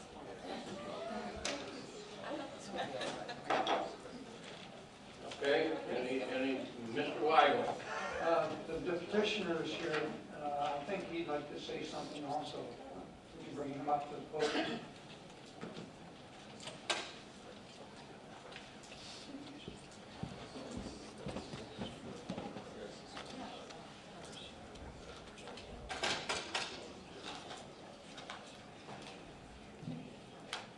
Hi, Leo Delaire, 15839 West Doyle Road, where the property's at. A lot of things you guys are discussing are true. However, there are a couple things that maybe have been missed in the communication or whatever. One thing was brought up about a PIN number. When I bought this property, the whole area that there was like 80 acres there, or 90 acres, whatever it was all being divided up. Excuse me. PIN numbers weren't going on at that time. They were dividing them up because it was all happening so fast. So the only information I was provided at that time was a survey, and it showed 2 lots. I was originally buying 10, and then the gentleman that I was buying it from said, here's the other 6 if you want to buy that. So I had 2 legals, 2 surveys, and it ended up being 16.44 acres. It's on the corner of Doyle and Gallagher. There's 10 acres on 2 sides of me. I can't even expand to get a conforming lots because there are already 10s around both sides. We bought the property with the intent of putting a house for my wife and I for retirement, and one of our children were going to buy the other, move into the other lot. So we assumed, since it was already, and that must be our mistake, that it was laid out that way. I agreed with everything in the staff report. I had all the surrounding entities. If you read the full staff report from the September 9th meeting, it went 3 to 4 in their favor, and that was only because there was only 4 of them there, and I didn't know I didn't need all four of them at that time, so it may have passed on the first go-around. Then when I went and appealed it, it went through second committee, and it was unanimously 6-0 on that one. So there's nothing I can do with it. I thought 2 lots. I had no PIN number, so the lawyer couldn't even confirm because things were happening at that point. We had a PIN number for the entire 80 acres that we were referencing at that point because it was being developed. Or I shouldn't say developed, it's being cut apart in 10-acre chunks. I got the remainder of the 10-acre chunks. I thought I was getting 6 and a 10. Got recorded as 1 PIN after all that occurred, and it ended up being 16.44. So now I've got a chunk of land that I have a new home on that I'm trying to get appealed, or I should say rezoned, not rezoned, just reclassified as a 6.3 acres for that, because it was all done. Nothing's going to change with that, and then there's the other 10 that I was going to just, my son was going to build a home. So I'm kind of stuck in a situation. I can't even purchase any more land to conform. I can't cut it in half. We talked about cutting it in half, so we have 2/8, but then we had 2 non-conforming lots. So we're like, what is the better of the 2 here? So staff suggested to go with this avenue first to see what could happen. So that's where I'm at with it right now, and there's absolutely nothing I can do with it but what it is. Thank you. Mr. Mustis? Brian, I have a question for you, and it is, can we allow more than one structure on this 16 acres? So there is another option, and it's called like an accessory dwelling unit. In this case, though, it would be limited to 650 square feet for the accessory dwelling unit. Can we do a variance to that? They could request relief from that. We would probably get into the same situation, though, of that they're creating their own hardship because they want a bigger home. I understand, but that is a possibility. I would, I really would like to help this gentleman. So I'm trying to look at other solutions. I would rather give relief on a variance for a second dwelling than compromise the zoning ordinance because I think there's a little bit more leeway there and less of a setting of precedent. So I think, me personally, I'm thinking that's a better solution. And sir, I really do want to get a solution for you, and I think we might be able to go down this path. So I'd rather for us to explore that. Now, we could table this perhaps while we're exploring that to make sure it's really a vital option for them. I'd be willing to do that. Just to keep this kind of on the table, talking. So I would ask the property owner perhaps approach the land use department and look at that as an option. Now, here again, we used to allow quite a few homes on a lot years ago. I mean, I have all through my area. They created basically these what they call flag lots, and they build homes all along them, right?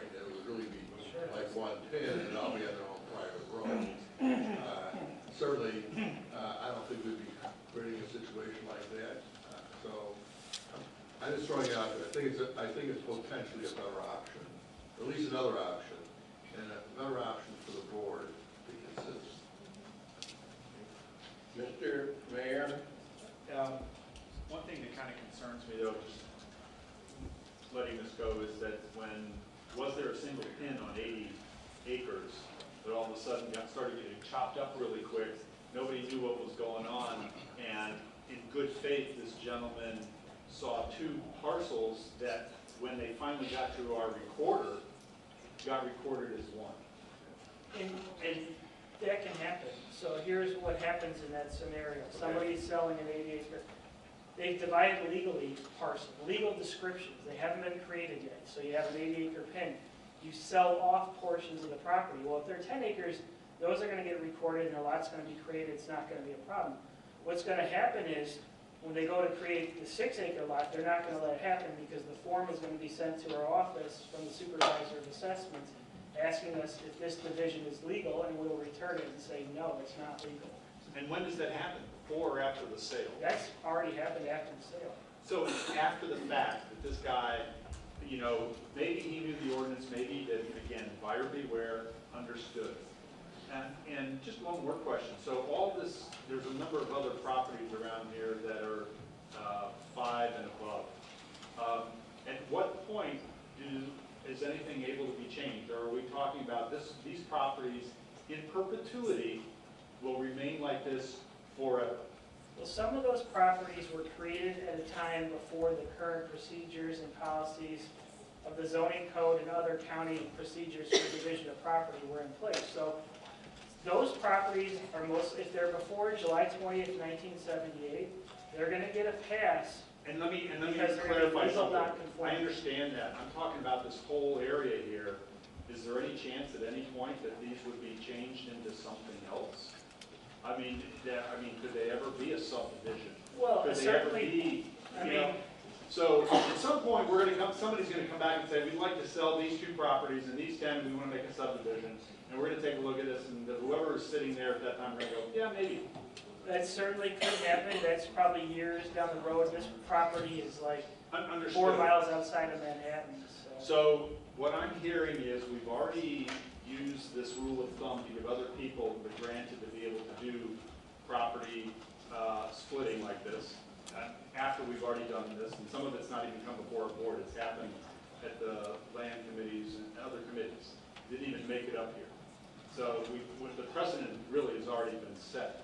And the fact that we are going to allow this, rather than have this gentleman jump through more hoops, because if we deny this, he can start all over again, and whoever the board will be here at the time that he comes back, which I doubt he's going to get it done by November, so it's not going to be the same people here, will then have to make some decisions, and what those decisions are, we have no idea. So again, this is one of the reasons that I'm going to be a yes vote, is that we've already set the precedents. We're sitting here trying to argue whether we deny the precedents. It's already been set. And the fact that this gentleman, we've set up criteria that says in the surrounding areas, there's no impact, because we have no other zoning but A1 in the local areas, and his property is surrounded all by A1 acreage. So I guess we'll call the roll and see what happens. I didn't say call the roll, I said Ms. Rich? So it sounds to me, and obviously it's according to the applicant, but it sounds to me like the staff has given him bad advice on a number of occasions, and which makes me feel that government in general has failed in this case. And so I think we should give him relief, because staff didn't tell him at the PCC meeting that he needed a unanimous decision, and he would have asked for it to be delayed if he had known that. And they also advised him to apply for this in the first place. So I think this is a problem that we created. Well, I'm going to respectfully disagree with that. The applicant has the right to request whatever relief they want from the zoning code. We cannot deny their application for that type of relief. And then second, at the plan commission meeting, they always announce if they're short members. If anybody's having a variance tonight, this is how many votes you need for approval. If you don't want to move forward, we can table your case for a month. So I've most certainly that option was provided to the applicant and they moved forward anyway. Mr. Moran? If we granted them a variance to allow them to put two houses on the same piece of property, those two houses would be forever married, correct? They could never sell them separately.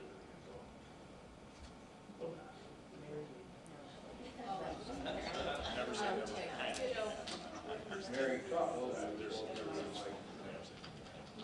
So without actually splitting the parcel and probably at that point having to get new zoning, and who knows what the future will bring as far as the development in Will County. At some point, Will County may very well look at its zoning plan and decide that ag no longer makes sense in this area, just as we have in other areas of Will County. So I would not say it would never change. Without us changing the zoning ordinance or doing what we're thinking about doing right now, what we're considering. But it would remain a 16-acre parcel.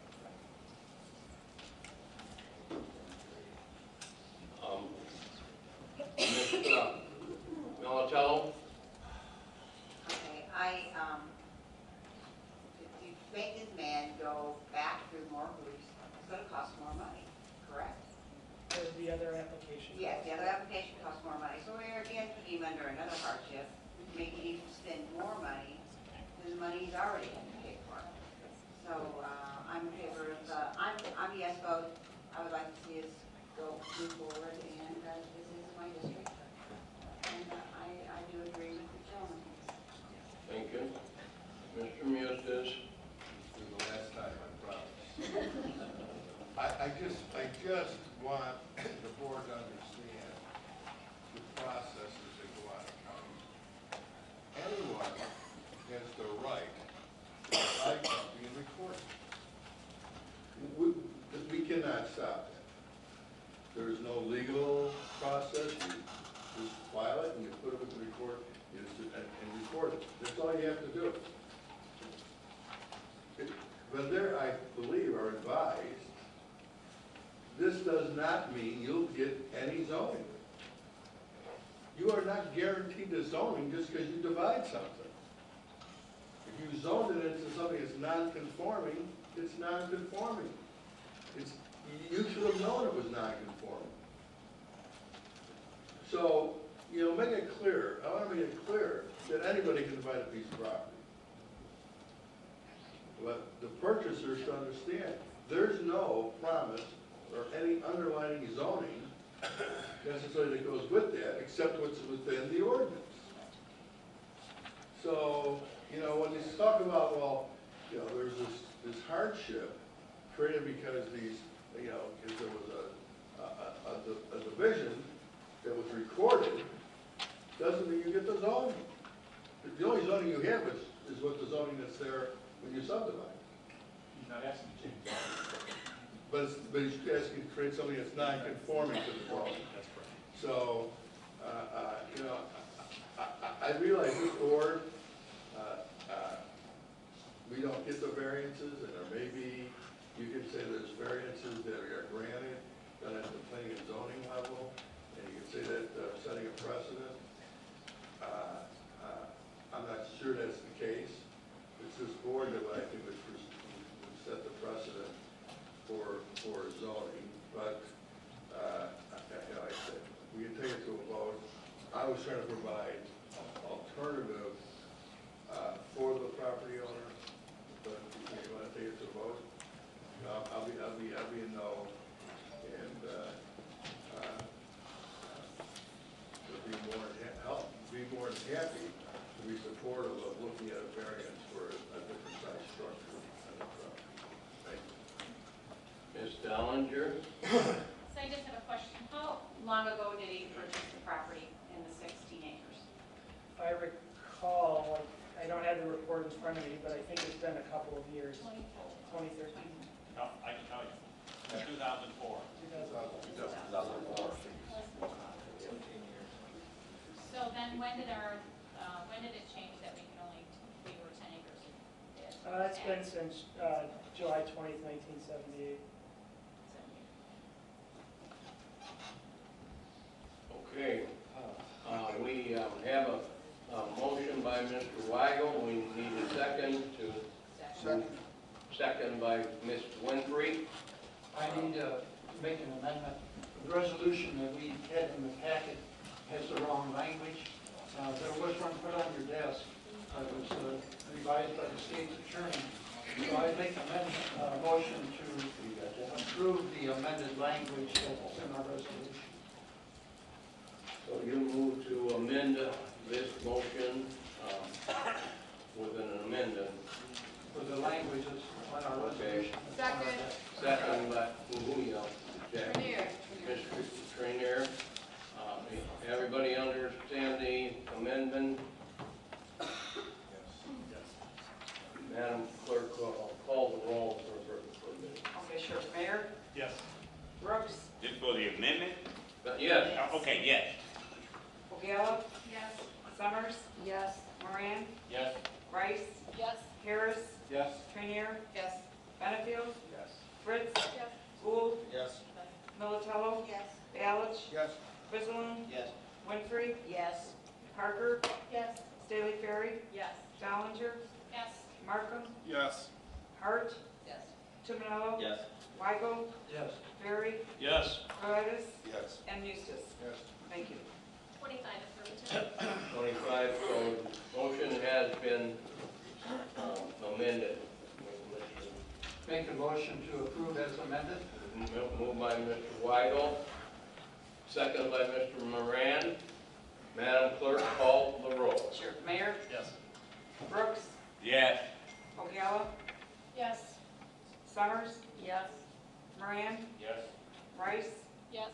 Harris? Yes. Trainier? No. Benefield? Yes. Fritz? Yes. Gould? Yes. Militello? Yes. Balich? Yes. Frisland? No. Winfrey? Yes. Parker? Yes. Staley Ferry? Yes. Dollinger? Yes. Markham? Yes. Hart? Yes. Tomanello? No. Weigel? Yes. Barry? Yes. Paredes? No. And Eustace. No.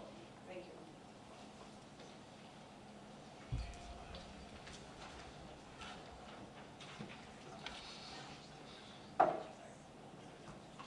What? 20 affirmative, 5 negative. 20 affirmative, motion has carried. Continue, Ms. Weigel. That concludes my report. Our next meeting will be on November 13th. Thank you. Thank you. Thank you. Okay, next up, Finance Committee, Mr. Frizzalone, Chairman. Good morning, welcome. First up, we have some monthly financial reports to be placed on file. I have a report from the Illinois Department of Revenue showing sales tax remittances to Will County for the month of July 2018 to be $1,874,577.21. The RTA tax received is $2,193,064.90 for a total of $4,067,642.11. I also have the monthly report dated August 31st, 2018 from the County Treasurer, Steve Weber, and I have the quarterly financial report for the 9 months ending August 31st, 2018 from Duffy Blackbird, our Will County Auditor. And I'd like to place these reports on file, so I so move. Moved by Mr. Frizzalone, second by Mr. Mayor. Any questions? Any questions? All in favor signify by saying aye. Aye. Contrary motion has carried. Next up, we're going to, Jackie? Trainier, Mike Frizzalone? Ray Tomanello? Yes. Tim and Jim, would you like to be yes vote? Yes. Thank you. next up, we have the setting of the estimated levy. If you have had a chance to take a look at your attachment, you will see that the estimated levy for 2018 levy, including new property and CPI, be estimated at $125,383,788 with a tax rate of 0.5898, which is down from our 0.986. So, for 18-273, determination of estimated annual aggregate levy, I so move. Moved by Mr. Griswold, second by I'll second. Mr. Dollinger. Any discussion? Any discussion? Previous roll call by Ms. Rice, second by Ms. Parker. All in favor signify by saying aye. Aye. Contrary, the motion is carried. Next up is 18-274, renewing the contract for the annual audit, and I so move. Moved by Mr. Griswold, seconded by Mr. Ballich. Any questions? Any questions? Previous roll by Mr. Gould, seconded by Mr. Tumanello. All in favor signify by saying aye. Aye. Contrary, the motion is carried. 18-275, transferring funds within the sheriff's budget, and I so move. Moved by Mr. Griswold, seconded by Ms. Ogata. Any questions? Any questions? Previous roll by Mr. Summers, seconded by Mr. Moran. All in favor signify by saying aye. Aye. Contrary, the motion is carried. And 18-276, authorizing county executive to execute necessary documents for delinquent tax program, and I so move. Moved by Mr. Frizzalone, second by Ms. Winfrey. Any questions? Any questions? Previous roll by Mr. Ferry, second by Mr. Markham. All in favor signify by saying aye. Aye. Contrary, motion has carried. So next month, our meeting schedule is a little different due to the elections. Our finance meeting will be November 1st, 2018. Since that's pretty quick, at the second executive meeting, we'll go over the budget changes or reallocations that I am suggesting. So we will do that at the second executive meeting, and then vote on that out of the second executive, which is, I don't know what date that is. Okay, fine, but I'll announce that date. I'll announce that again at our regularly scheduled on November 1st, immediately following the executive committee meeting. And that's my report. Thank you very much. Next up, Public Works and Transportation Committee, Mr. Gould, Chairman. Good morning, Mr. Executive. Good morning, Don. Fellow board members. I have 4 items to place on file this morning. First, proposed significant modification of the Clean Air Act permit program for Beecher Landfill in Beecher, Illinois. Secondly, proposed issuance of a federally enforceable state operating permit for TAC Joliet LLC in Shanahan, Illinois. Third, proposed significant modification of the Clean Air Act program permit for University Park Energy LLC in University Park, Illinois. And lastly, a notice of public comment period and hearing for a proposed issuance of a construction permit, DSD approval, and acid rain permit for Jackson Generation LLC in Elwood, Illinois. And we'll place those items on file. Moved by Mr. Gould, second by Ms. Trainier. Any discussion? Any discussion? All in favor signify by saying aye. Aye. Contrary, motion has carried. Resolution 18277, authorizing approval of the establishment of an altered speed zone, 558, County Board District 7. I move for approval. Moved by Mr. Gould, second by Mr. Ballich. Any questions? Any questions? Previous roll by Ms. Winfrey, second by Ms. Cline Perry. All in favor signify by saying aye. Aye. Contrary, motion has carried. Resolution 18278, authorizing approval of a professional services agreement for design engineering with Will and Hoffman Associates for Wilmington Township Road District, County Board District 6. I move for approval. Moved by Mr. Gould, second by Mr. Tumanello. Any questions? Any questions? Previous roll by Mr. Markham and second by Ms. Summers. All in favor signify by saying aye. Aye. Contrary, motion has carried. That concludes my report. Thank you. Thank you very much, Don. Next up, Judicial Committee, Mr. Benefield, Chairman. Good morning, Mr. Executive. Good morning, Darren. We have 2 resolutions to present to the board this morning. It's Resolution 18279, authorizing the county executive to renew professional services contract with Administrative Adjudication Hearing Officer Kelly A. Kanzerski. And I so move. Moved by Mr. Benefield, second by Ms. Ogata. Any questions? Any questions? Previous roll by Mr. Tumanello, second by Ms. Fritz.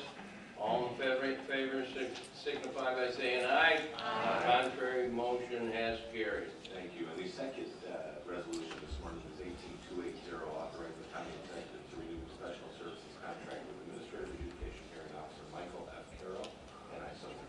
Moved by Mr. Benefield, second by Ms. Dollinger. Any questions? Any questions? Previous roll by Ms. Rice, second by Ms. Rainier. All in favor signify by saying aye. Aye. Contrary, motion is carried. Thank you, Mr. Executive. That concludes our report this morning. Thank Our you. next judicial committee meeting will be yet to be determined.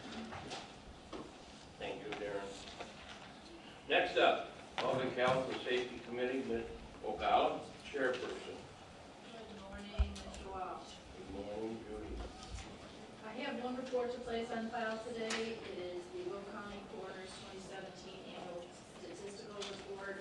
The report is a statistical report of all the deaths investigated by Will County. It's a compiling of various aspects such as toxicology reports, autopsy reports, medical records, police reports, medical history, and family and primary physician information. It's summarized to give us an overview of the 5 years for comparison. A copy of the report, which is very nicely done, and is available by going to our website at willcountyillinois.com. So if anyone's interested in looking at that, they will have that available to them. And I'd like to place this, I make a motion to place this report on file. Moved by Ms. Ogala, second by Mr. Valley. Any questions? Any questions? All in favor signify by saying aye. Aye. Contrary, motion is carried. Next, I have Resolution 18-281, renewing contracts for medical products at Sunny Hill Nursing Home, and I so move. Moved by Ms. Ogala, second by Mr. Gould. Any questions? Any questions? Previous roll by Ms. Rice, second by Mr. Brooks. All in favor signify by saying aye. Aye. Contrary, motion has carried. And the next Public Health and Safety Committee meeting is scheduled for November 1st at 9 a.m. And 8. Thank you, Judy. Next up, Legislative Policy Committee. Ms. Hart, chairperson. Good morning. Good morning. Okay, we are just right now going through the priorities for next year, through 2019 on the state and the federal. There's nothing to report. This is an ongoing process, as we know. Our next Legislative and Policy Committee meeting is scheduled for November 13th, 9 a.m. Thank you very much. Thank you. Next up is Executive Committee. Mr. Muse, chairman. Going someplace? Jim? Yeah, I was, but I forgot the capital approval. You know, I was actually just gonna go over to remind Oh, them. it's a- To blame remind it them. on- I blame said it they on were Mr. gonna- Jumenel, okay? Blame it on me. I was actually gonna ask the chairman of the capital to remind people tomorrow of the ceremonial topping off event. Yep. So I guess I'll do it. Well, there goes my comment at the end of the There meeting. you go. Okay. You want to just talk now, Greg, or? No, it's okay. Okay, when? I'll let you say it. You can say it. No, I'm good. Okay. Now, it's Mr. Muse on the Executive Committee. Good morning, Mr. Executive. Good morning. In County Board. My first item today is I'll make a motion to go into public hearing for the establishing of a predictable fee schedule for the Recorder of Deeds office, and I'll move to go into that. Moved by Mr. Muse, second by Mr. Mayor. Madam Clerk, call the roll. Sure, Mayor? Yes. Brooks? Yeah. O'Gallagher? Yes. Summers? Yes. Moran? Yes. Rice? Yes. Harris? Yes. Trainier? Yes. Benefield? Yes. Fritz? Gould? Militello? Balich? Yes. Frislalone? Yes. Debbie? Yes. Thank you. Frislalone? Winfrey? Yes. Parker? Yes. Staley Ferry? Yes. Dollinger? Yes. Markham? Yes. Hart? Tominello? Yes. Weigel? Yes. Barry? Yes. Price? Yes. And Eustace. Yes. Thank you. 25 affirmative. 25, we are in public hearing. Mr. Muse. This is a fee schedule that is basically actions from the state legislature to say that we will put this fee schedule out, so it's predictable, so that anyone who is using the recorder deeds office will have some sense of what the fees would be. I don't know if the recorder wants that, I assume she's here. There she is over. I don't know if the recorder would like to make comment, but that's what this. You want to make comments, Karen? If anyone has any questions, I can answer them. What did I say? Anyone, what it is, Karen? Yes. Yeah. Okay, that's fine. Any questions from the board? Any questions from the public? Any questions from anybody? Larry, do you have a question? Mr. Executive, I'll make a motion to come on a public hearing. Moved by Mr. Musa, second by Mr. Mayor. Madam Clerk, call the roll. Sure, Mayor? Yes. Brooks? Yes. O'Gara? Yes. Summers? Yes. Moran? Yes. Rice? Harris? Yes. Trainier? Yes. Benfield? Yes. Fritz? Gould? Yes. Militello? Yes. Balch? Yes. Griswold? Yes. Winfrey? Yes. Parker? Yes. Staley Perry? Yes. Stolinger? Yes. Markham? Yes. Hart? Yes. Chiminello? Yes. Weigel? Perry? Yes. Carlitis? Yes. And Eustace. Yes. Thank you. 25 affirmative. 25 affirmative, public hearing has been closed. Okay, Mr. Executive, the next item would be 18285, establishing a predictable fee schedule for the Recorder of Deeds Office, and I'll move for approval. Moved by Mr. Musta, second by Mr. Mayor. Any discussion? Any discussion? Previous roll by Lawrence, by Staley Perry, second by Ms. Summers. All in favor signify by saying aye. Aye. Contrary, the motion has carried. Next, 18286, Mr. Executive, I'll make a motion to remand this back to the Executive Committee. State's Attorney's Office has advised that this agreement needs some work, so we'll remand it. I'll make a motion to remand it back to the Executive. Moved by Mr. Musta to remand back to committee, second by Mr. Mayor. Any discussion? Any discussion? All in favor signify by saying aye. Aye. Contrary, motion has carried. Next, 18287, authorizing county executive to negotiate agreement with the Will County Governmental League for membership in the communities for responsible and efficient waterways, and I will move for approval. Moved by Mr. Musta, second by Mr. Moran. Any questions? Any questions? Previous roll from Ms. Winfrey, second by Ms. Rice. All in favor signify by saying aye. Aye. Contrary, motion has carried. 18288, transfer of funds within the problem-solving court's budget for the purchase of an apartment building, and I'll move for approval. Moved by Mr. Musa, second by Mr. Benefield. Any questions? Any questions? Previous roll by Ms. Ogala, second by Ms. Fritz. All in favor signify by saying aye. Aye. Contrary, motion has carried. 18289, setting the public defender's salary, I'll move for approval. Moved by Mr. Musta, seconded by Mr. Mayor. Any questions? Any questions? Previous roll by Ms. Parker, seconded by Ms. Militello. All in favor signify by saying aye. Aye. Contrary, motion has carried. And the only comment I'll make about the public defender's salary, excuse me, is that the state actually sets that, and we just follow what the state tells us, so everyone knows how that works. 18290, authorizing the executive to negotiate an agreement solar application, county-owned land and buildings, and I move for approval. Moved by Mr. Musta, second by Ms. Dollinger. Any questions? Any questions? Previous roll by Mr. Tumanello, seconded by Ms. Parker. All in favor signify by saying aye. Aye. Contrary, motion has carried. 18291, awarding bid for telecommunications time and material service, and I will move for approval. Moved by Mr. Musta, seconded by Mr. Gould. Any questions? Any questions? Previous roll, Ms. Trainier, seconded by Ms. Winfrey. All in favor signify by saying aye. Aye. Contrary, motion has carried. 18292, awarding bid for refuse and recycling collection services for the county buildings, and I will move for approval. Moved by Mr. Muster, second by Ms. Ogala. Any questions, any questions? Previous roll by Ms. Summers, second by Mr. Harris. All in favor signify by saying aye. Aye. Contrary motion has carried.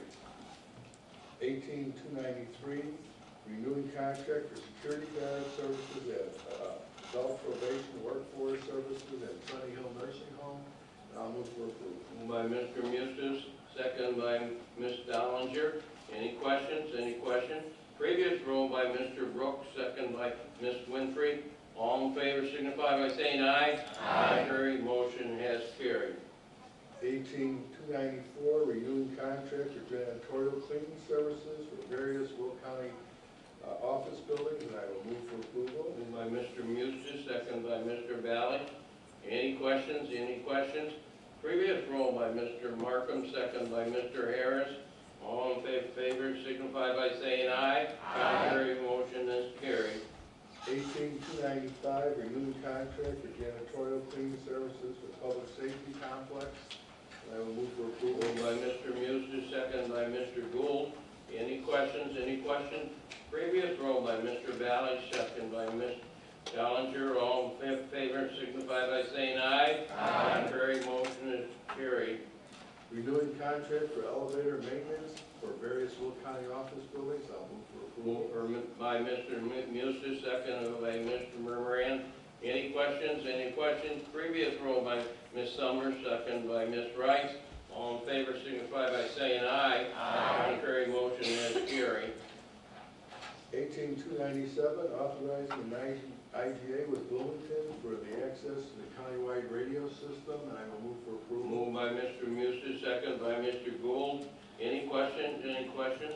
Previous roll by Ms. Melatello, second by Ms. Parker. All in favor signify by saying aye. Aye. Contrary motion is carried. 18298, authorizing agreement with the IDOT for statewide planning and research grant, and I will move for approval. Moved by Mr. Mustis, second by Mr. Moran. Any questions, any questions? Previous roll by Ms. Winfrey, second by Mr. Brooks. All in favor signify by saying aye. Aye. Contrary motion has carried. 18299, authorizing funds for membership dues for Lower DuPage River Watershed Coalition. I will move for approval. Moved by Mr. Mustis, second by Ms. Rice. Any questions? Any questions? Previous roll by Mr. Tumanello, second by Ms. Fritz. All in favor signify by saying aye. Aye. Contrary motion has carried. 18300, authorizing funds for membership in the dues for Lower Des Plaines Watershed Group, and I will move for approval. Moved by Mr. Mustis, second by Mr. Mayor. Any questions? Any questions? Previous roll by Ms. Trainier, second by Ms. Rice. All in favor signify by saying aye. Aye. Contrary motion has carried. 18301, authorizing funds for membership dues for the Hickory Creek Watershed Planning Group, and I move for approval. Moved by Mr. Mustis, second by Ms. Winfrey. Any questions? Any questions? Previous roll by Mr. Markham, second by Ms. Summers. All in favor signify by saying aye. Aye. Contrary motion has carried. 18302, replacement hires for Department of Transportation road maintainer, and I'll move for approval. Moved by Mr. Mustis, second by Ms. Winfrey. Any questions? Any questions? Previous roll by Ms. Parker, second by Ms. Dollinger. All in favor signify by saying aye. Aye. Contrary motion has carried. 18303, replacement hires for the Lincoln Communications Center Executive Director. I'll move for approval. Moved by Mr. Mustis, second by Ms. Hart. Any question? Any question? Previous roll by Mr. Gould, second by Mr. Tumanello. All in favor signify by saying aye. Aye. Contrary motion has carried. Our next executive committee meeting will be November 1st at 10 a.m. Next, I will make a motion to approve the appointments of the county executive. Moved by Mr. Mustis, second by Ms. Winfrey. Any questions? Any questions? Previous roll by Mr. Brooks, second by Ms. Staley Perry. All in favor signify by saying aye. Aye. Contrary motion has carried. And Mr. Executive, that concludes my report. Thank you, Mr. Eustace. Next up is public comment. Anyone from the public wishes to address the board? Any public comment? Seeing none.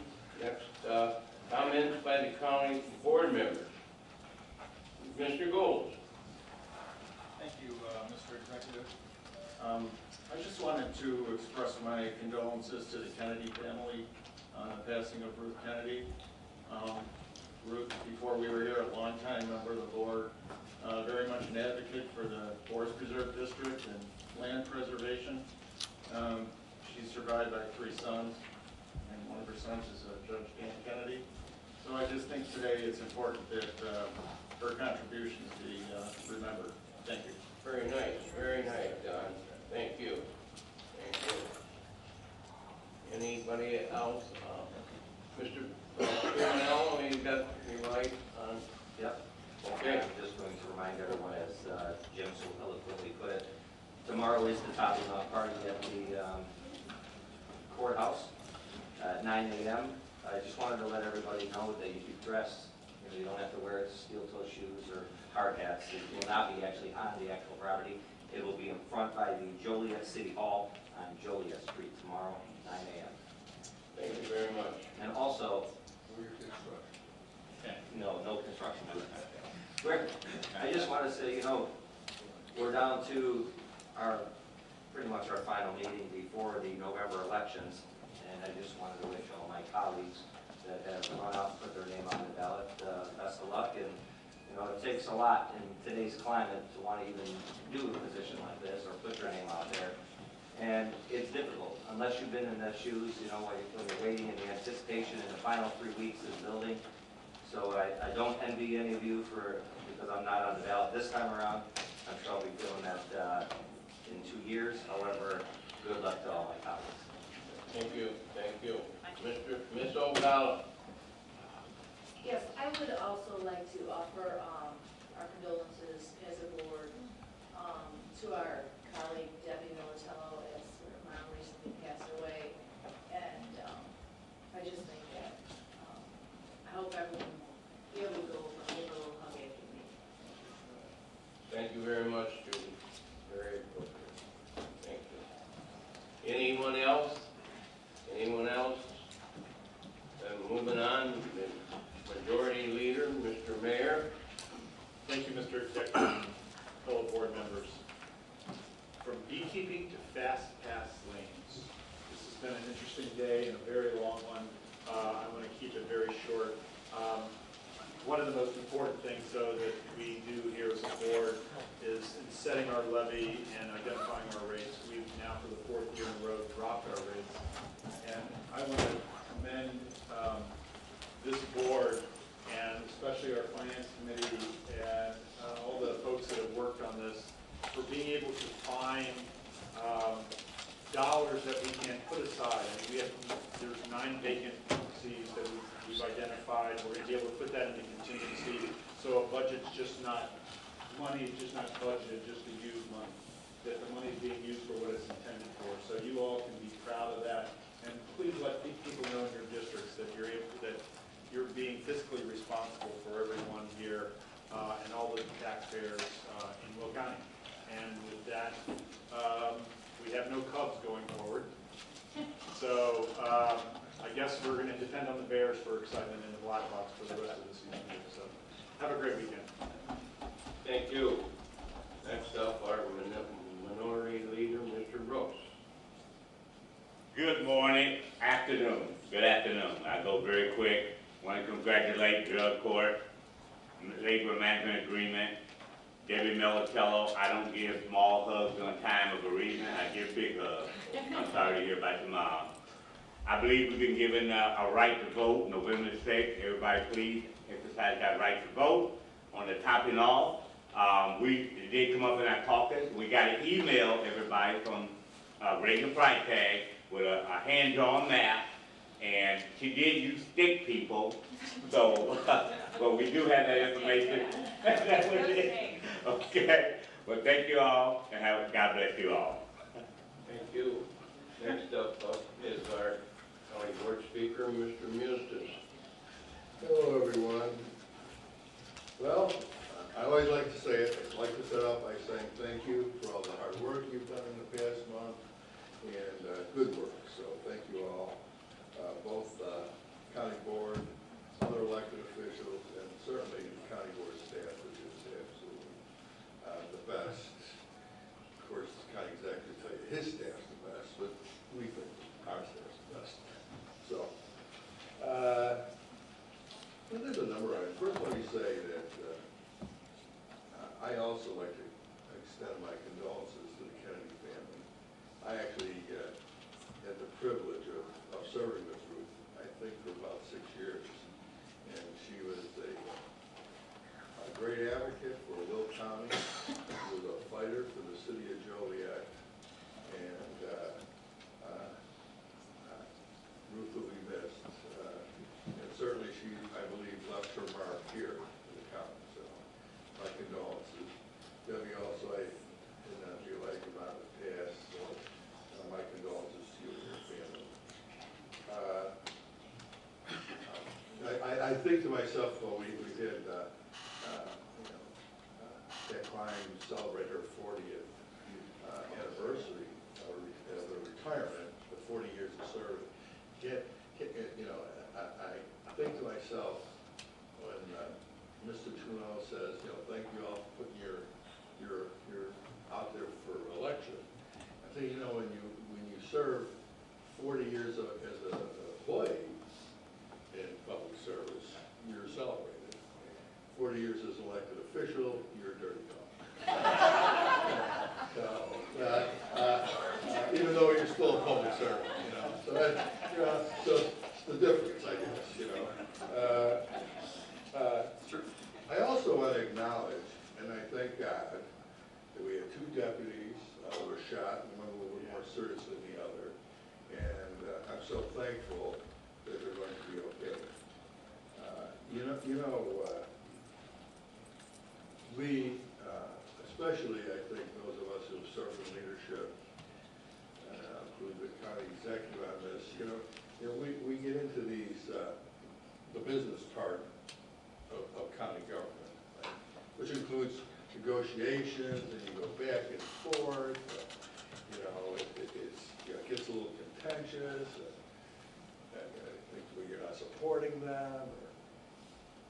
But when it comes to the job, I have nothing but respect, as I know this board does, for our law enforcement agencies who do put their neck on the line, so to speak. They never know what's going to happen, and so I'm glad they're being okay. The only other thing I would ask the sheriff, I want to make sure that all our deputies have good bulletproof vests. If not, let us know, because that vest most likely saved that deputy's life. So we want to make sure our deputies have every protection they can get. So get well soon, guys. We talked a lot about water today. A number of different. We joined with the Governmental League and some initiatives on waterways, and you see these watershed agreements, these studies. And this is another one of those items that maybe kind of goes unnoticed, but is extremely important for commerce, for our agricultural community, and for just general good planning of flooding. We see all these, whether it's along rivers or see all this flooding. It's extremely important that we study and try to remediate the effects of flooding and so forth. So you see we renewed a number of agreements, joined another one. By the way, waterways is very important for commerce here, and they are used here. And Brandon Locks is one of the issues that the county and the Governmental League will be working on. So it's really important to Will County. Thought I would just kind of mention that it's one of those things that's water. We are trying to make things better. And Corey Crawford hopefully comes back tonight with a pop, and we get some good goaltending, or better goaltending. once again, thank you all, to everyone for all your hard work. Thank That you. concludes it. I kind of went on there, so yeah.